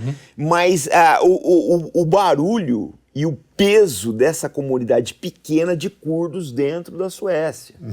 Né? E isso daí, esse movimento político, essa força política dessa minoria barulhenta, ela vai se refletir em outros países. Então isso é uma coisa que eu estou falando para você. Eu acho que dentro de alguns anos, mesmo que essas populações árabes não se tornem maioria, eles vão ser uma força política muito grande, porque o francês, ele tem um problema que nós não temos aqui no Brasil, né? Eles não absorvem essa gente, né? Essas pessoas. Fica separado. É triste isso. Porque aqui no Brasil não. Aqui a gente tem o Brás que fica... O Brás não, onde é que é? Que ficava os judeus o 25 de março. Bom Retiro. Bom Retiro. No Rio é que tem a... Você tinha Saara. Eu adoro essas coisas. Saara, no Rio é E o apelido já é demais, né? Saara. Põe tudo lá. É tudo Egito, né? O Brasil é surreal, cara. A gente é um exemplo pro mundo. Você vai no Bom Retiro, tem aquela sinagoga judaica lá, que é uma das mais antigas. E na frente tem uma igreja coreana. É maravilhoso esse país. Templo coreano. Então, isso é legal, né? Você vai na 25 de março, o cara que é judeu, ele tem uma loja do lado do sírio, aí um vai lá, eu tô precisando de troco, você troca 2,50 aí. Aí o judeu da loja do 25 de março almoça, tem um restaurante sírio maravilhoso lá. Ele almoça no lá. grego. Mas não, isso que você tá falando eu vivi, porque meu avô tinha apartamento na 25 de março, loja na 25 de março, e convivia com toda aquela gente. Um contando piada sobre o outro. Não, ele tinha a fábrica de camisa dele lá, ele ia buscar tecido na Zé Paulino com os judeus. Né? Hoje mudou, já é chinês na 25, na Zé Paulino é coreano. Na Zé Paulino é coreano. Não existe mais comunidade judaica, tem, né? Mas, tem mais muito foi pouco. Mas é por isso que aqui soa tão estranha essa mesma pauta identitária, né? Porque a gente não é divisível. Não. O brasileiro tende a chegar... a gente também falando um pouco de família. Ele é meu pai, eu não sei se você sabe. Mas o meu avô, o pai dele... O meu pai tinha um amigo que era anos 70, né? Sabe como é que é? Tinha um amigo que era... Falando português, cara, era uma bicha louca. Chegava, não sei o quê. O Helder era uma figuraça. E ele chegava pra almoçar na casa do meu avô. Meu avô tratava ele super bem. Comia ele com as minhas tias. Um cara conservador. Não é nenhum exemplo. O Brasil não é exemplo. Porque nos anos 80... mas a gente podia usar isso. Nos anos 80 a gente tinha o que tá acontecendo. O símbolo sexual brasileiro dos anos 80 era um travesti. Isso. Quantas vezes você não via concurso de travesti no domingo no Silvio Santos? Não, mas é isso que eu digo. A gente nunca foi um país de se odiar. Né? A questão é que eles estão tentando artificialmente... Isso aí é culpa do PSOL até, tá? Sim, mas não vai pegar. Mas como que a gente volta a ter essa conversa? Porque eu penso assim, o cara do PCO, que a gente até convidou, se você conhecê-lo, insista. Queremos conversar com ele. O Rui Costa. Não, é PCO, não. A culpa é do PSOL. Ele é PCO. Não, eu sei, mas a gente convidou. Você fala identitarismo pro PCO, capaz de Não, o que eu saio porrada. Não tem vez, não. É que o que eu tô dizendo é que a conversa entre nós e o PCO, a conversa entre nós e boa parte da esquerda, que tá vendo essa loucura das grandes corporações querendo impor remédios, não vou falar aqui, né? Vocês entenderam o que eu quis dizer. As pessoas estão vendo isso e gente de espectros completamente diferentes. São essas pessoas que são honestas intelectualmente que a gente deveria conversar. Eu não tenho problema nenhum de conversar com o cara mais radical desde que ele seja honesto intelectualmente. O problema é como a gente fazer isso na esfera pública. Que não queira eliminar mas o é que inimigo. tá, né, gente? Nós temos um lado aí, o identitarismo no Brasil, ele tem barulho, mas eu não acho que ele tem representatividade. Não. Eu estava outro dia É mais andando barulhento, pelo claro. centro Mas da tem cidade. gente sendo eleita pelo PSOL, principalmente. Tem, mas eu acho que vai chegar uma hora em todos os partidos, eles estão em todos os partidos. Eu acho que eles não têm representatividade numérica em relação ao povo brasileiro, mas eles tomaram grande parte do judiciário. Há uma pauta de gente que o judiciário comanda é o judiciário militante no Brasil, que é né? isso aí, que impõe uma vontade que é maior do que, inclusive, e aí é perigoso, né? chega a ser o hoje o maior problema são poucas pessoas dentro desse grupo que fazem muito barulho, né? Que querem até, né, criminalizar várias coisas, querem usar um poder de até força. gordofobia, nem falando em... Mas o judiciário tá nessa. O judiciário tá nessa. Você ia falar? Continua. Não, mas eu estava andando outro dia, vocês não podem desprezar uma coisa na vida, tá, gente? É a força do sentimento da população. Eu estava andando no centro outro dia, encontrei um rapaz da Zona Leste, começou a bater papo, aí ele falou assim: comandante, eu vou dizer uma coisa pro senhor. Eu gosto muito das suas lives para mim é o meu jornal nacional, faz 3 anos que eu assisto, eu sou comunista, não concordo com tudo do senhor, mas eu gosto muito das suas lives aí, muito bacana e tal, e eu tô muito puto no Brasil com esse problema de identitarismo, etc, não tem nada a ver com a gente, e esse é o sentimento do povão. Eu acho que mais cedo ou mais tarde, a hora que se capitalizar isso daí, por isso que eu falei, gente, tem que fazer o dia de amanhã uma Constituição nova, e enquadrar tudo, pegar tudo que não é nosso, o que não é, isso aqui não é do Brasil, isso que veio de fora, vamos tirar, não vai ter isso aqui. Eu acho que é inevitável que mais cedo ou mais tarde o Brasil ele parta para uma nova Assembleia Constituinte e muita coisa que veio de fora vai ser varrida, porque eu acho assim, você fez uma Constituinte em 88, no estertor, no final da Guerra Fria, com as pressões euro-americanas aqui muito fortes. Eu não acho que essa turma no futuro vai ter tanta força para fazer pressão. E tinha também, saindo de uma ditadura militar, né, que bem ou mal, seja narrativa ou não, existia como é que eu posso dizer isso? Um trauma ali no país. E o presidente fraco, que era o Sarney, que ele não pôde fazer coisa. Eu vi uma vez o Fernando Henrique falava, tem muita coisa dessa bandidolatria, desculpa te interromper, que vem daí. Não podemos prender o cara por qualquer coisa. E aí virou assim, não... Eu tenho muita dúvida por um motivo só, comandante. O que eu vejo é que, por exemplo, essas pautas que estão sendo importadas, elas não estão sendo só importadas, estão sendo injetadas em nós através das grandes empresas que estão abastecendo culturalmente, né?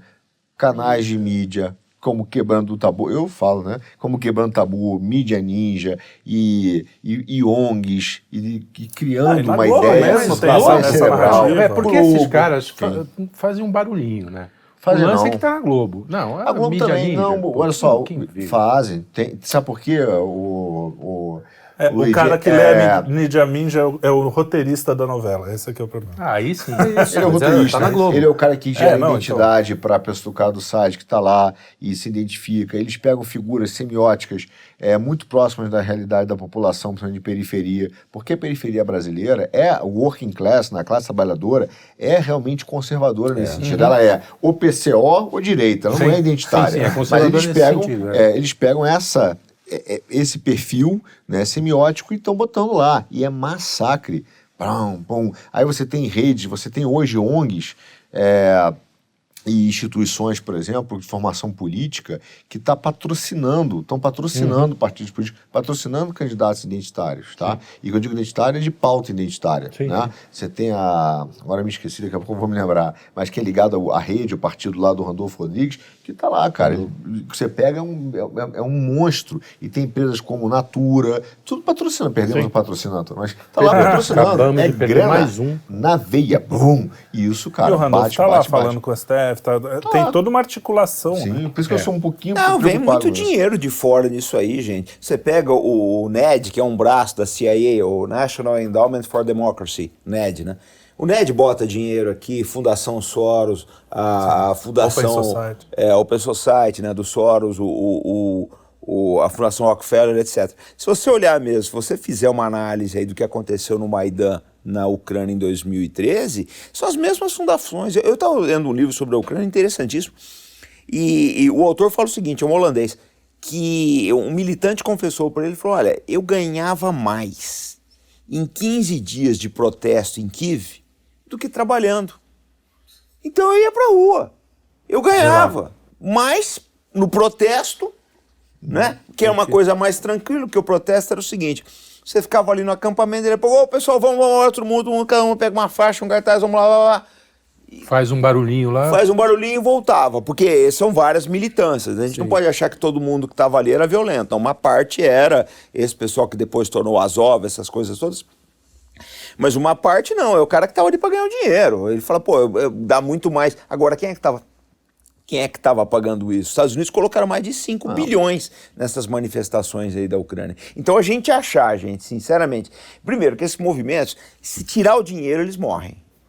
Se tirar o dinheiro, não tem força, não tem ideia, o cara não tem representatividade nenhuma, é puramente dinheiro. O cara injeta dinheiro ali, aí o cara fica agressivo, enche o balão. Você cortar aquele oxigênio ali, por que essas manifestações não dão certo? Por exemplo, na Rússia, na Hungria, porque o governo vai em cima do dinheiro, meu camarada. Começou a entrar o dinheiro... E desce porrada também, né? Tem esse lado também, não vou nem entrar nisso. Não vou dizer que eu sou a favor do Putin, essa coisa toda, mas não é nada disso. Eu acho que no Brasil dominaram esse problema de subverter a democracia, né, por dentro, capturar as instituições. Sim. E eu estou dizendo, olha, eu falei que tinha me esquecido, mas eu falei aqui com o meu ponto, né, o diretor já falou, entra no RAPS, R-A-P-S, depois você entra lá.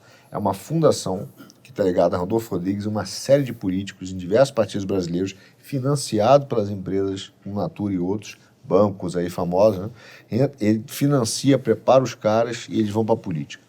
E aí por isso que eles falam assim, eu não preciso de dinheiro para fundo partidário, não preciso de nada. Sim. Claro, o cara tem um monstro ali atrás, injetando, e a pauta dele é 100% identitária. 100% identitária. Eu acho que isso vai morrer, gente. Mais cedo ou mais tarde isso vai morrer. Mas e o contrário? Você diz assim, essas coisas artificiais que os caras entram com dinheiro não funciona porque realmente tirou o dinheiro, acabou. E como no Brasil aqui, pega o 7 de setembro do ano passado, tava uma multidão na rua, existe um sentimento, você vê claramente, tudo bem que existem os 40 milhões de votos do Haddad que você falou, que também existe esse sentimento, mas a impressão que a gente tem é que esses dois sentimentos, tanto os deles quanto os nossos, eu falo deles nossos porque todo mundo sabe mais ou menos o que a gente pensa aqui, eles não conseguem chegar ali para transformar mesmo as coisas. Tem sempre um muro onde as coisas acontecem independente, e aí vira esses Randolph, que são os caras que recebem uma grana de fora, vira outro. Como que a gente faz para quebrar esse negócio?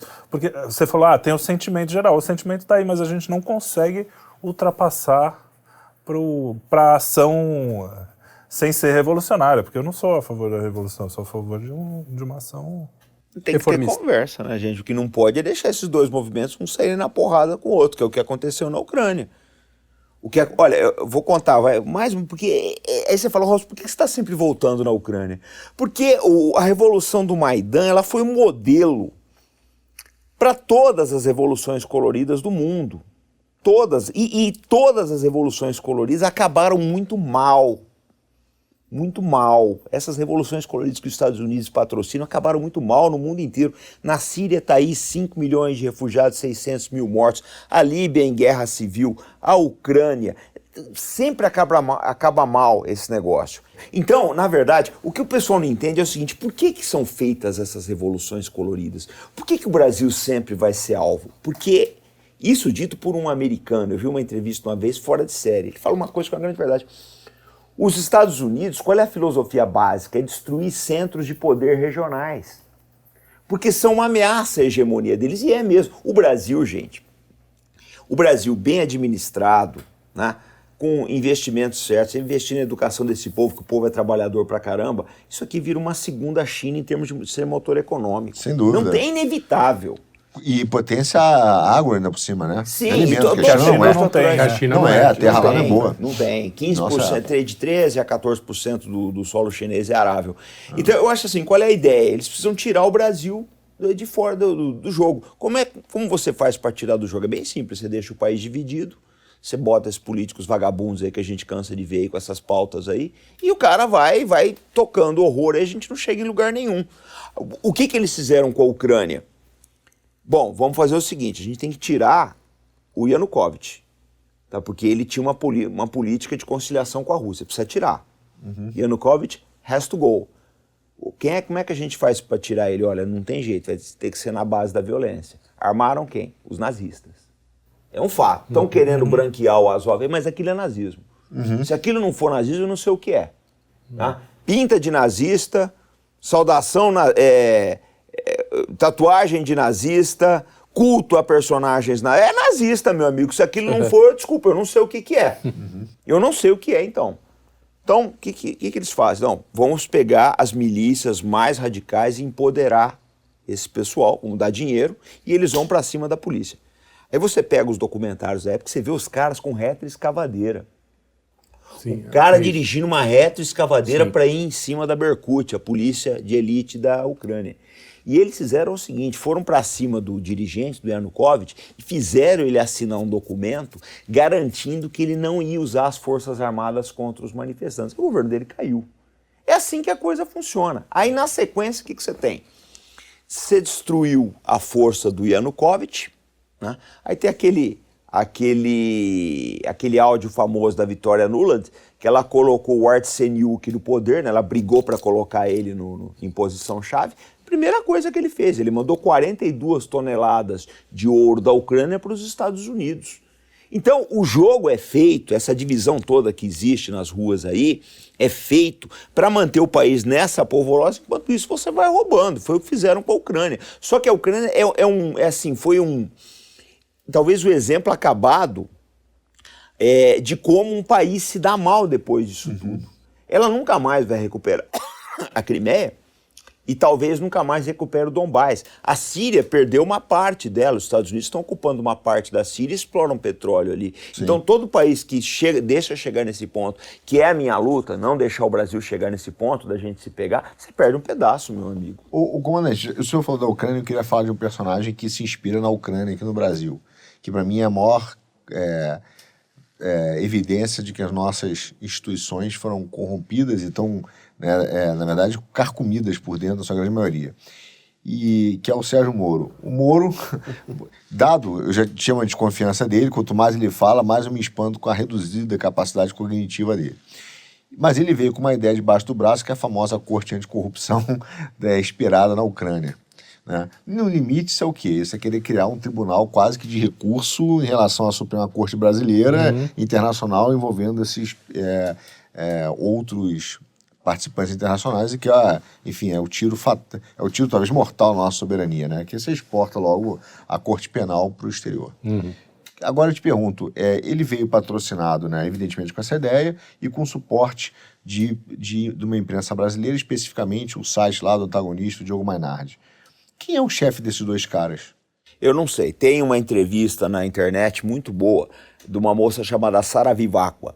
Ela entrevistou um americano chamado John Kiriakos. O Kiriakos, ele era um alto funcionário da CIA e ele foi operativo no Afeganistão e Paquistão quando houve a invasão lá depois das Torres Gêmeas, né? Então ele conta umas histórias pavorosas, tá? O Kiriakos era responsável por fazer a costura financeira da Aliança do Norte para eles apoiarem os americanos no Afeganistão. Então que ele viu muita atrocidade por lá. Quando ele voltou do Afeganistão, tempo depois, ele saiu da CIA, ele começou a falar umas coisas que não devia, tomou 3 anos de cadeia numa prisão federal. E ele falou que ele só não morreu lá dentro porque a máfia americana protegeu ele, a máfia italiana. E o Kiriakos, a entrevista é maravilhosa, umas 2 horas de duração. E ele fala que o Sérgio Moro realmente recebeu o apoio da CIA. Ele deve saber o que está falando, porque o Kiriakos ele tem muita experiência disso, né? Ele não apresentou nenhuma prova, aí não tem como dizer se é ou que não é.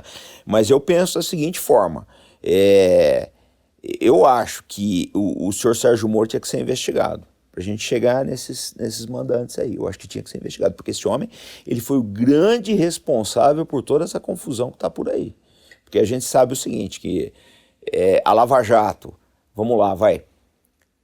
Gerou milhões de desempregados, quebrou empresas nacionais, é um fato. Né? Ela serviu para tirar o PT do poder, isso eu não vou negar. Ela desmontou um mérito tanto. É um mérito. Ela desmontou o aparato político do PT, isso eu não tenho dúvida. Houve corrupção mesmo, não tem como negar. Eu não tenho dúvida. Gente, eu acho o seguinte, a maior, vamos dizer, o canto da sereia das revoluções coloridas, a flauta de Hamelin das revoluções coloridas, é acabar com a corrupção. Olha só. É aquela coisa maravilhosa que eles vendem, né? Não, o futuro dourado, não haverá corrupção. Todos os políticos serão angelicais, terão auréolas, andarão sobre as águas.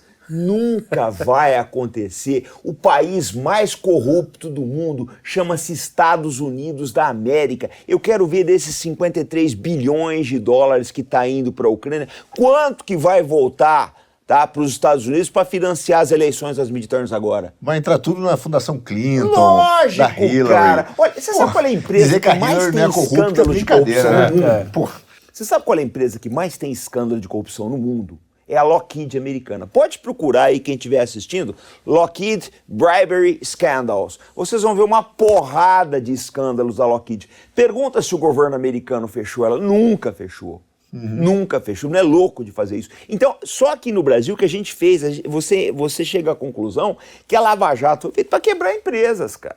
Para quebrar empresas. A Odebrecht estava se aventurando no setor de defesa. Eu acho que ela ia fazer uma coisa, ia acabar fazendo alguma coisa grande na área, mas eles conseguiram tirar tudo do caminho. Entra quem no lugar? Entra empresas de outros países. Mas fundos soberanos. Mas não, tem setores estratégicos que foram comprados ou estão sendo comprados por fundos soberanos de país árabe. Mas a gente precisa de alguma... É engraçado isso, porque são mixed feelings de novo. Lá vou eu com meus mixed feelings. A corrupção também é uma coisa que a gente não pode deixar, assim, tipo, o cara rouba $1 bilhão da Petrobras e tudo bem, vai. Porque senão vão roubar nossas empresas. Não precisa, gente, mas vem cá, já era desconfiável a conduta do Sérgio Moro quando ele nunca investigou o PSDB, né? Isso sim. A gente já tinha que começar a desconfiar. Quer que investigue geral, né? Então a gente já tinha que começar a desconfiar que ele realmente veio com uma missão. Desde a época do Banestado, né? Que tem até juízes famosos aí que estavam lá e ficou falando de passar pano, não foi a maior passada de pano da história, né? Então, Banestado, claro. E que envolveu o Banco Americano, começou com o Citibank. O Banestado foi comprado pelo Citibank. Então a gente fala Banestado para dar as contas e tal, mas foi o Citibank. Eu tenho muita desconfiança, gente, porque o Kyriakos, ele fala nessa entrevista uma coisa que é uma grande verdade, né? Que algumas das ligações da Lava Jato com o Departamento de Justiça americano, essas ações, essa colaboração, ela teria que ter passado pelo Congresso Nacional e não passou. Sem dúvida. Houve acordos ali com... Então, olha, gente, eu não vou dizer... Duas coisas erradas não fazem uma certa, vai. Sim. A gente sabe que teve corrupção pra caramba no Brasil, como vai continuar tendo por muito tempo, porque tem no mundo inteiro. Agora, o problema é o seguinte, o que é perigoso na história é a destruição da política. Isso que eu falo pra vocês, o que é perigoso é a destruição da política, porque na sequência vai vir isso daí, na sequência vai vir um Artsenyuk da vida aqui no Brasil, vai vir um Zelensky aí no Brasil, e... Tá aí, as consequências estão aí visíveis para todo mundo. E esse para mim foi o maior risco, comandante. Por quê? Porque o foco real, se você olhar o foco de grande parte, quando digo grande parte, estou falando dos personagens específicos, né? Do Ministério Público que participaram, não foi de fato prender as pessoas, né? Não foi de fato acabar a corrupção. Foi tentar chegar ao poder, principalmente na Câmara, né? Ganhar o Legislativo. Sim. Então o objetivo era a política, destruir a política para assumir essa terra arrasada. Então era uma tomada de poder. Não foi um acidente o Moro ter virado político, né? Não foi não foi um acidente, como não é um acidente. Como você tem um apoio ainda de grande parcela. Foi só a jogada do Bolsonaro ter jogado ele no fogo. Foi só a jogada de Messi do Bolsonaro ter jogado ele no fogo, né? Acho que uma das maiores realizações do governo Bolsonaro foi não sei se voluntário, mas eu acho que ele se jogou no fogo um pouco, né? Ele achou que ia sair de herói de novo. Ele achou que ele tinha muito crédito com a população. Você tem que olhar uma coisa, né, gente? o Moro, ele era um papel higiênico usado já. O sistema já não tinha mais interesse nele. Né? Tem um amigo meu, já falei que fala isso, que ele perdeu, fez é o que nem um trabalho. chiclete, ele perdeu o açúcar. É que nem o escudo lá, ele achava que porque tinha um padrinho, que a gente nunca vai saber quem é de verdade, né? Que estava ali financiando e ajudando, e vai lá, ele não queria perder o apoio. Só que o americano é realista, falou, pô, passou onda, agora pra lá. Tira as caras do cara numa boa. Historicamente sempre fez isso, e o cara cai sozinho, boa sorte. Deixa eu contar uma história para vocês. Tem um político, ele tem dupla nacionalidade, ele é georgiano e ele é ucraniano, chama-se Mikhail Saakashvili. Então, ele tem uma história assim, muito parecida com o cidadão em questão aqui, em termos de proximidade com os Estados Unidos. Aí o Saakashvili, muito ligado ao George Bush, tem uma foto dos dois juntos aí, o George Bush levantando a mão dele. O pessoal foi trabalhando ele até ele chegar a ser presidente da Geórgia. Quando ele foi presidente da Geórgia, então você vê que a história se repete, né? A história se repete. Quando ele foi presidente da Geórgia, ele começou a fazer o quê? A mesma conversa da Ucrânia. Vamos levar a Geórgia para a OTAN. O Putin não gostou. Ele fez a mesma... O que o Putin fez na Ucrânia em 2014, ele já tinha feito na Geórgia em 2008. O pessoal não se tocou disso. Ele fez uma sedição na Abcásia e na Ossétia do Sul. Como é que funciona isso daí? Existe uma coisa na guerra híbrida chamada passaportização. O que é passaportização? Passportization. Eu chego aqui nessa sala, somos todos brasileiros. Eu sou um agente russo. Eu pego aquele pessoal que está no canto ali, dou um passaporte russo para cada um. Começa a ter metade de russo nessa sala. Foi isso que o Putin fez. Eles começaram a passaportizar tanto a Abcásia quanto a Ossétia. Agora todo mundo é russo agora, todo mundo tem passaporte ali. O Saakashvili, você está oprimindo os russos étnicos. Não tô. Tá assim. Vou mandar minha tropa. Mandou os tanques pra lá e tirou a... Cara, o cara é um gênio. Craque. Ele não nasceu ontem, gente. Os caras têm anos de esse leu subversão, Arte da né? Guerra, Sistema de esse leu. subversão, sabe KGB, tudo. né? Esse leu Arte da KGB, Guerra. O Putin é tenente-coronel do KGB. Vocês têm que tomar muito cuidado. Não é um com isso cara... também. Aliás, lá falava Sabe o que tá que não fazendo. existe esse KGB, né? Não Esse existe KGB não existe, cara. KGB, KGB não. não. Era KGB pra Aí ele sempre. fez isso. Ele pegou, mandou as tropas e falou, bom, pra resumir a história... O Saakashvili sabe onde é que está hoje? Não sei se já soltaram, ele vai estar na cadeia. Foi para a cadeia. Ele tem a mesma função do Zelensky, a mesma função de certas figuras aqui no Brasil e acabou na cadeia. Eu acho que o Zelensky ainda vai acabar na cadeia e algumas figuras aqui no Brasil de uma proximidade muito grande com esses mesmos grupos aí devem acabar na cadeia. Opa. Então, essa história de achar, gente, o que está acontecendo na Ucrânia que é novo, não é. Ele fez a mesma coisa. Quem olhou ele em 2008 e olha em 2014 foi a mesma coisa. Passaportização do Donbass, houve uma... Acho que nem precisava, porque na verdade uma boa parte do pessoal era russo mesmo. E agiu em cima dos russos étnicos que a Crimeia na verdade sempre foi russa. Aí o resto é uma questão, pura e simplesmente uma questão de pôr diesel nos tanques de guerra e rodar. Foi o que ele fez. Agora, aí você pega, eu tô falando tudo isso para chegar no Brasil. O Zelensky, o Saakashvili e algumas figuras aqui vão acabar na cadeia, gente. O Saakashvili, quando acabou a utilidade dele, o pessoal falou, não... Mas vai acabar na cadeia não necessariamente porque vai ter uma reação, é porque, perdeu perdeu açúcar, que nem você falou. Pô, nós sabemos que teve uma série de excessos na Lava Jato. Sim. Uma hora alguém vai chegar e falar, não, agora a gente vai julgar esses processos aí. Tomara. Né? Então é essa coisa, gente. Agora, qual é o pior saldo da Lava Jato? O pior saldo, que é o que ninguém fala, é o STF empoderado. Porque quando o STF prendeu o Lula, quando ele não deixou ser nomeado o ministro da Casa Civil e uma série de outras coisas, todo mundo, o STF é bacana. Herói STF do Brasil. Eu fui. Isso ninguém me contou. Eu fui com a minha esposa numa palestra do Moro e da ministra Carmen Lúcia aqui acho que foi no Transamérica, não sei, ali na Alameda Santos. Mas ele foi ovacionar, vocês tinham que ver, era uma idolatria por ele. Tava ele, a Carmen Lúcia, a Joyce Hasselman, tinha mais um pessoal ali. Era uma idolatria em cima do Moro. Né? Foi o auge da Lava Jato. O auge da Lava Jato. E vocês veem como é que as coisas estão hoje, né? Então, eu acho assim, o pessoal fala...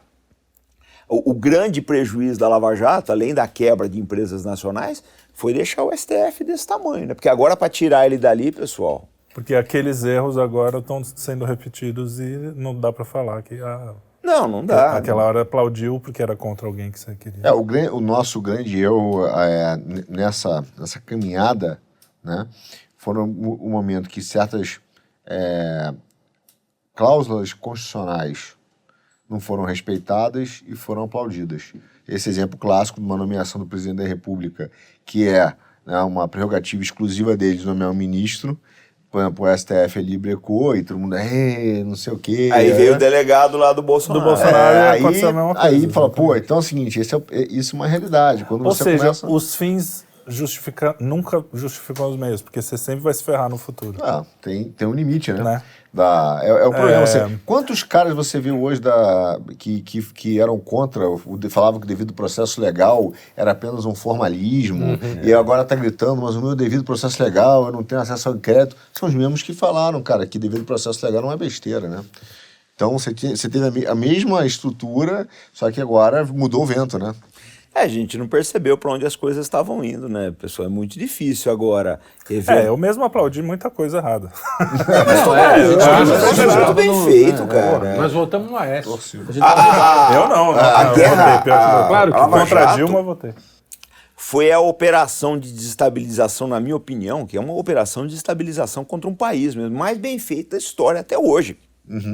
Porque o que acontece? Você pega a operação de desestabilização do Mossadegh no Irã em 53. Você precisou comprar um general, botar tanques nas ruas, matar gente, né?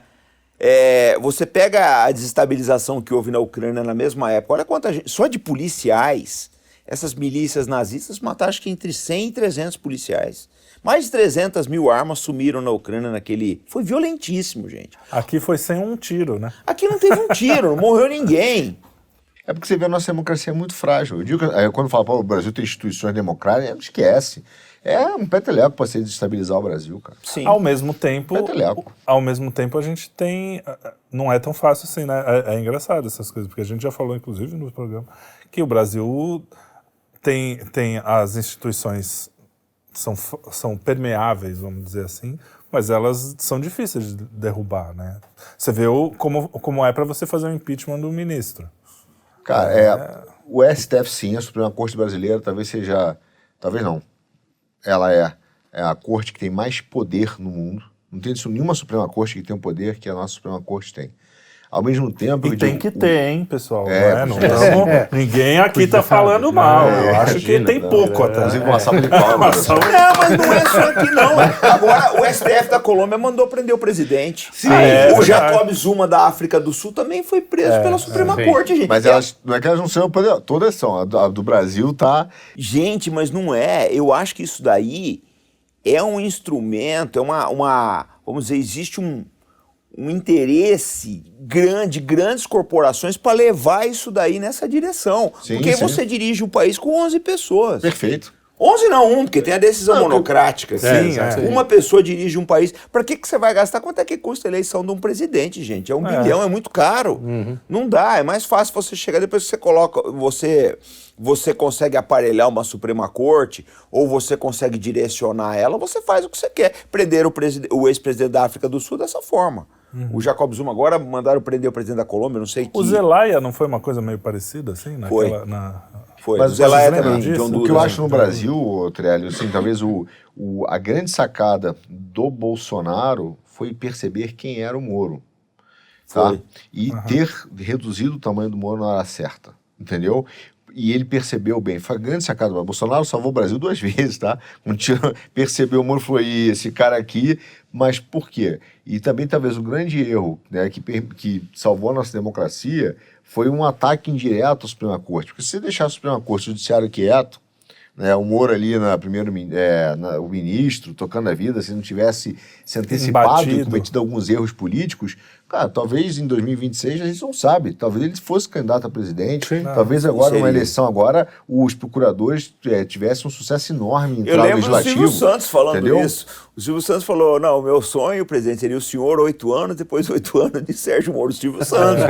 Ele falou isso daí. Entendeu? Mas aí que tá o negócio. O erro comum, foi né? cutucar o judiciário. Se tivesse deixado os caras aí de lado... Nós temos que fazer justiça a uma pessoa nessa sala, hein, pessoal? Que Obrigado.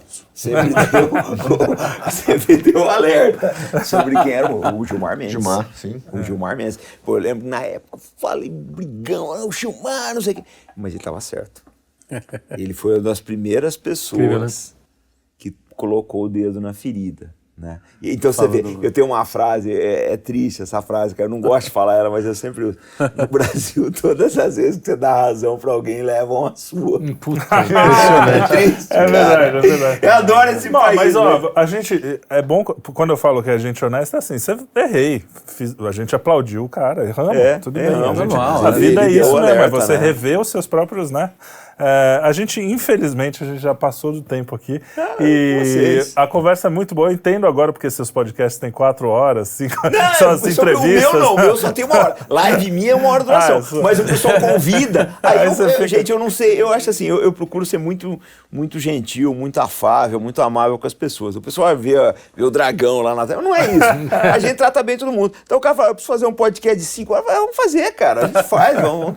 Então, e o papo vai, tem papo aí. tem papo. Tem conversa. Vai, Aliás, vai. eu teria muito mais coisa pra falar. Mas Quer fazer a sua última pergunta? Não, a é gente, porque vai demorar. Cada um... Aí a Não, gente pode vai voltar. Fala a última O pergunta. dia que vocês quiserem. Não, bom, aí voltando um pouco para o nosso quintal, olhando para a nossa casa aqui, para a história.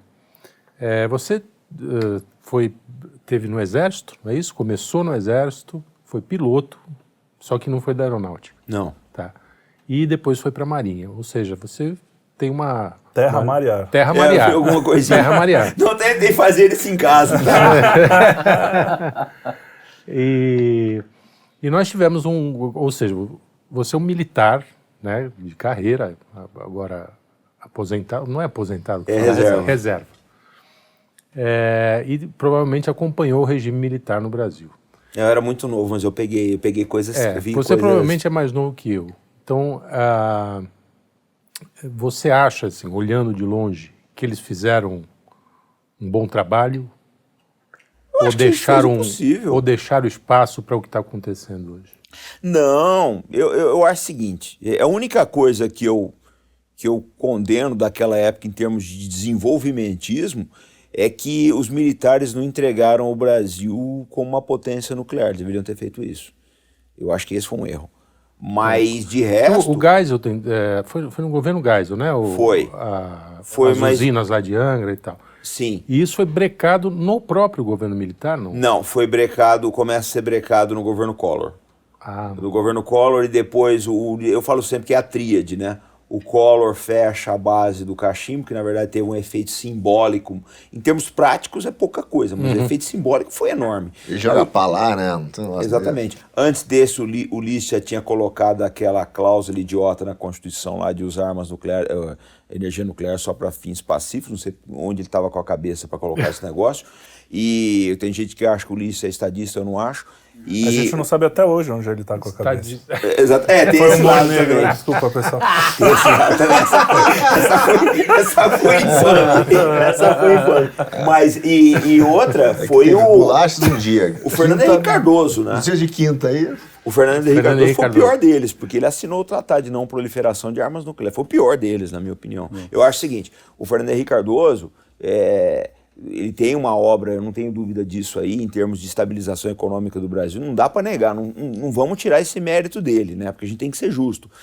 Mas esse caso do Tratado de Não Proliferação de Armas Nucleares, nós vamos pagar muito caro ainda, porque não ter armas atômicas, um país que nem o Brasil, da riqueza do Brasil, não ter armas atômicas, nós vamos É o pagar mesmo conta. caso do Dimensão desarmamento para continental. pessoa física, é não ter uma arma É nuclear a no mesma país. coisa, é a exatamente. mesma coisa. E a impressão que eu tenho, né, do que eu vi o governo Fernando Henrique, né, é que ele nada mais é do que um pau mandado dos Clinton. Ele é. Então ele fez aquilo exatamente que interessava nem os Estados Unidos, tá? interessava a família Clinton, a relação dele com o Bill Mas Clinton. os Estados Unidos, era... eles não governam com o povo americano. O povo americano é um detalhe, gente. Eu citei agora há pouco. Você tem 400 mil sem-teto nos Estados Unidos, ou uma epidemia de opioides aí, de fentanil, que está matando 100 mil americanos de overdose por ano. Em vez do governo atacar esse problema, o que eles fazem? Manda 53 bilhões de dólares para a Ucrânia. Eu vi um Twitter outro dia, eu falei, eu não vou replicar isso, porque isso deve ser lorota. Um cartaz do metrô de Nova York, né?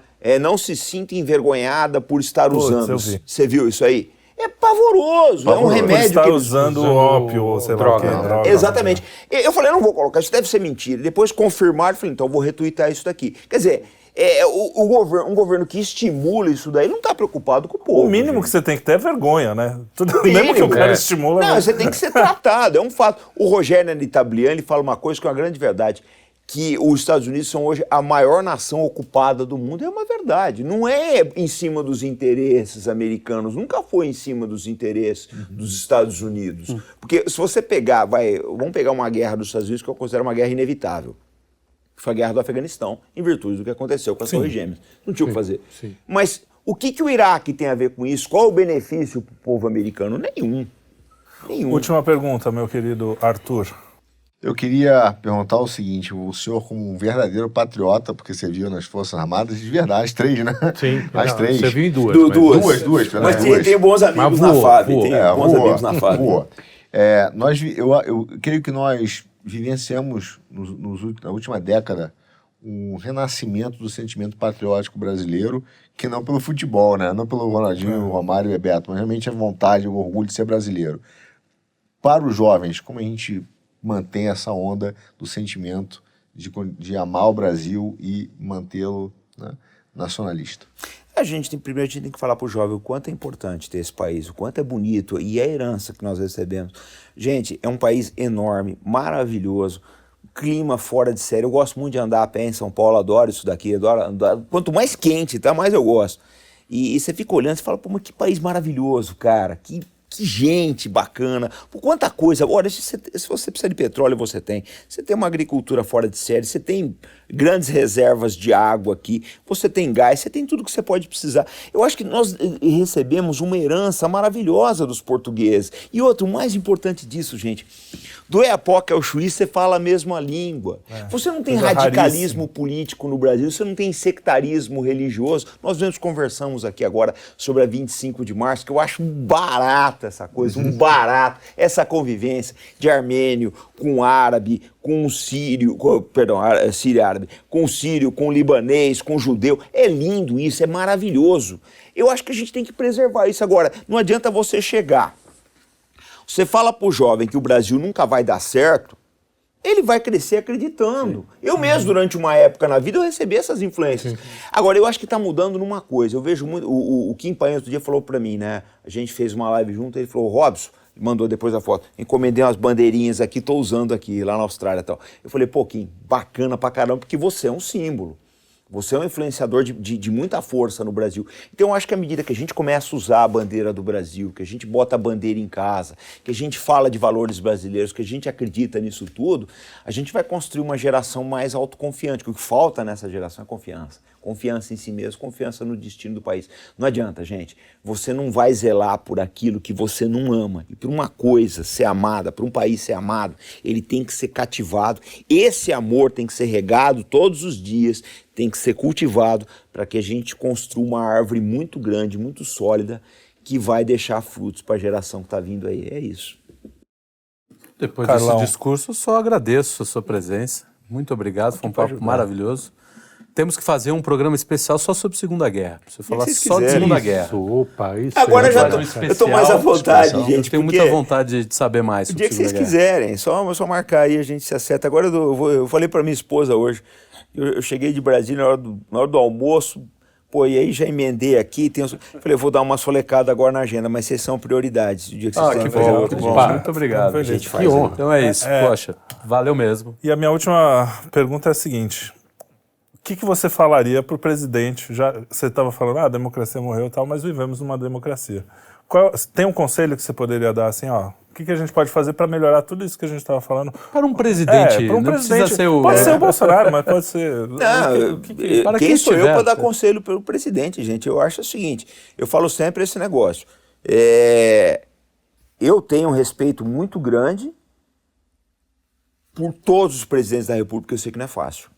Eu imagino, você pega o Bolsonaro no primeiro dia de governo dele e pega agora, vê como é que ele envelheceu. Pega o Barack Obama lá, o Lula aqui, a Dilma, todo mundo, o Fernando Henrique, porque é muito desgastante, são os destinos de 200 milhões de pessoas, né? Então o que a gente diria para o presidente é para ele ter serenidade, acreditar nisso. Eu acho que o Brasil... Eu acho que ninguém que chega naquela cadeira no Brasil até hoje chegou com más intenções. As pessoas, uns vão errar, outros vão acertar, gente. Agora, a gente não pode, eu digo sempre isso nas minhas lives, não contem comigo para dividir o Brasil, para fazer oposição irresponsável. Se chegar, se eu votar no fulano, entrar Beltrano no governo, meu amigo, eu não vou fazer oposição irresponsável, como eu canso de ver aí umas coisas absurdas. Umas coisas absurdas. O que o país vai ganhar com isso? Eu não posso chegar e falar, não, eu não estou governando a casa, eu vou tocar fogo nela. Né? Então eu não sou ninguém para dar conselho no presidente da República, eu só peço aos brasileiros que seja quem for que ganhe essa eleição, se o Bolsonaro dobrar o mandato dele, ou se entrar o Lula, se entrar o Ciro, que são os que estão na frente aí, quem quer que seja, vamos rezar pelo futuro presidente para ele ter luz, né? Para ele ter sabedoria para tocar isso aqui, porque está todo mundo no mesmo barco, tá, gente? É isso aí. Muito obrigado a vocês, muito obrigado ao Farinazzo pela presença, ao comandante, né? Tem que falar direito. E não esqueçam de assinar o canal, não esqueçam de colocar o sininho. E é sempre um prazer estar aqui, foi muito legal te conhecer e o papo foi muito bacana. Até o próximo Quinto Elemento, te vejo lá.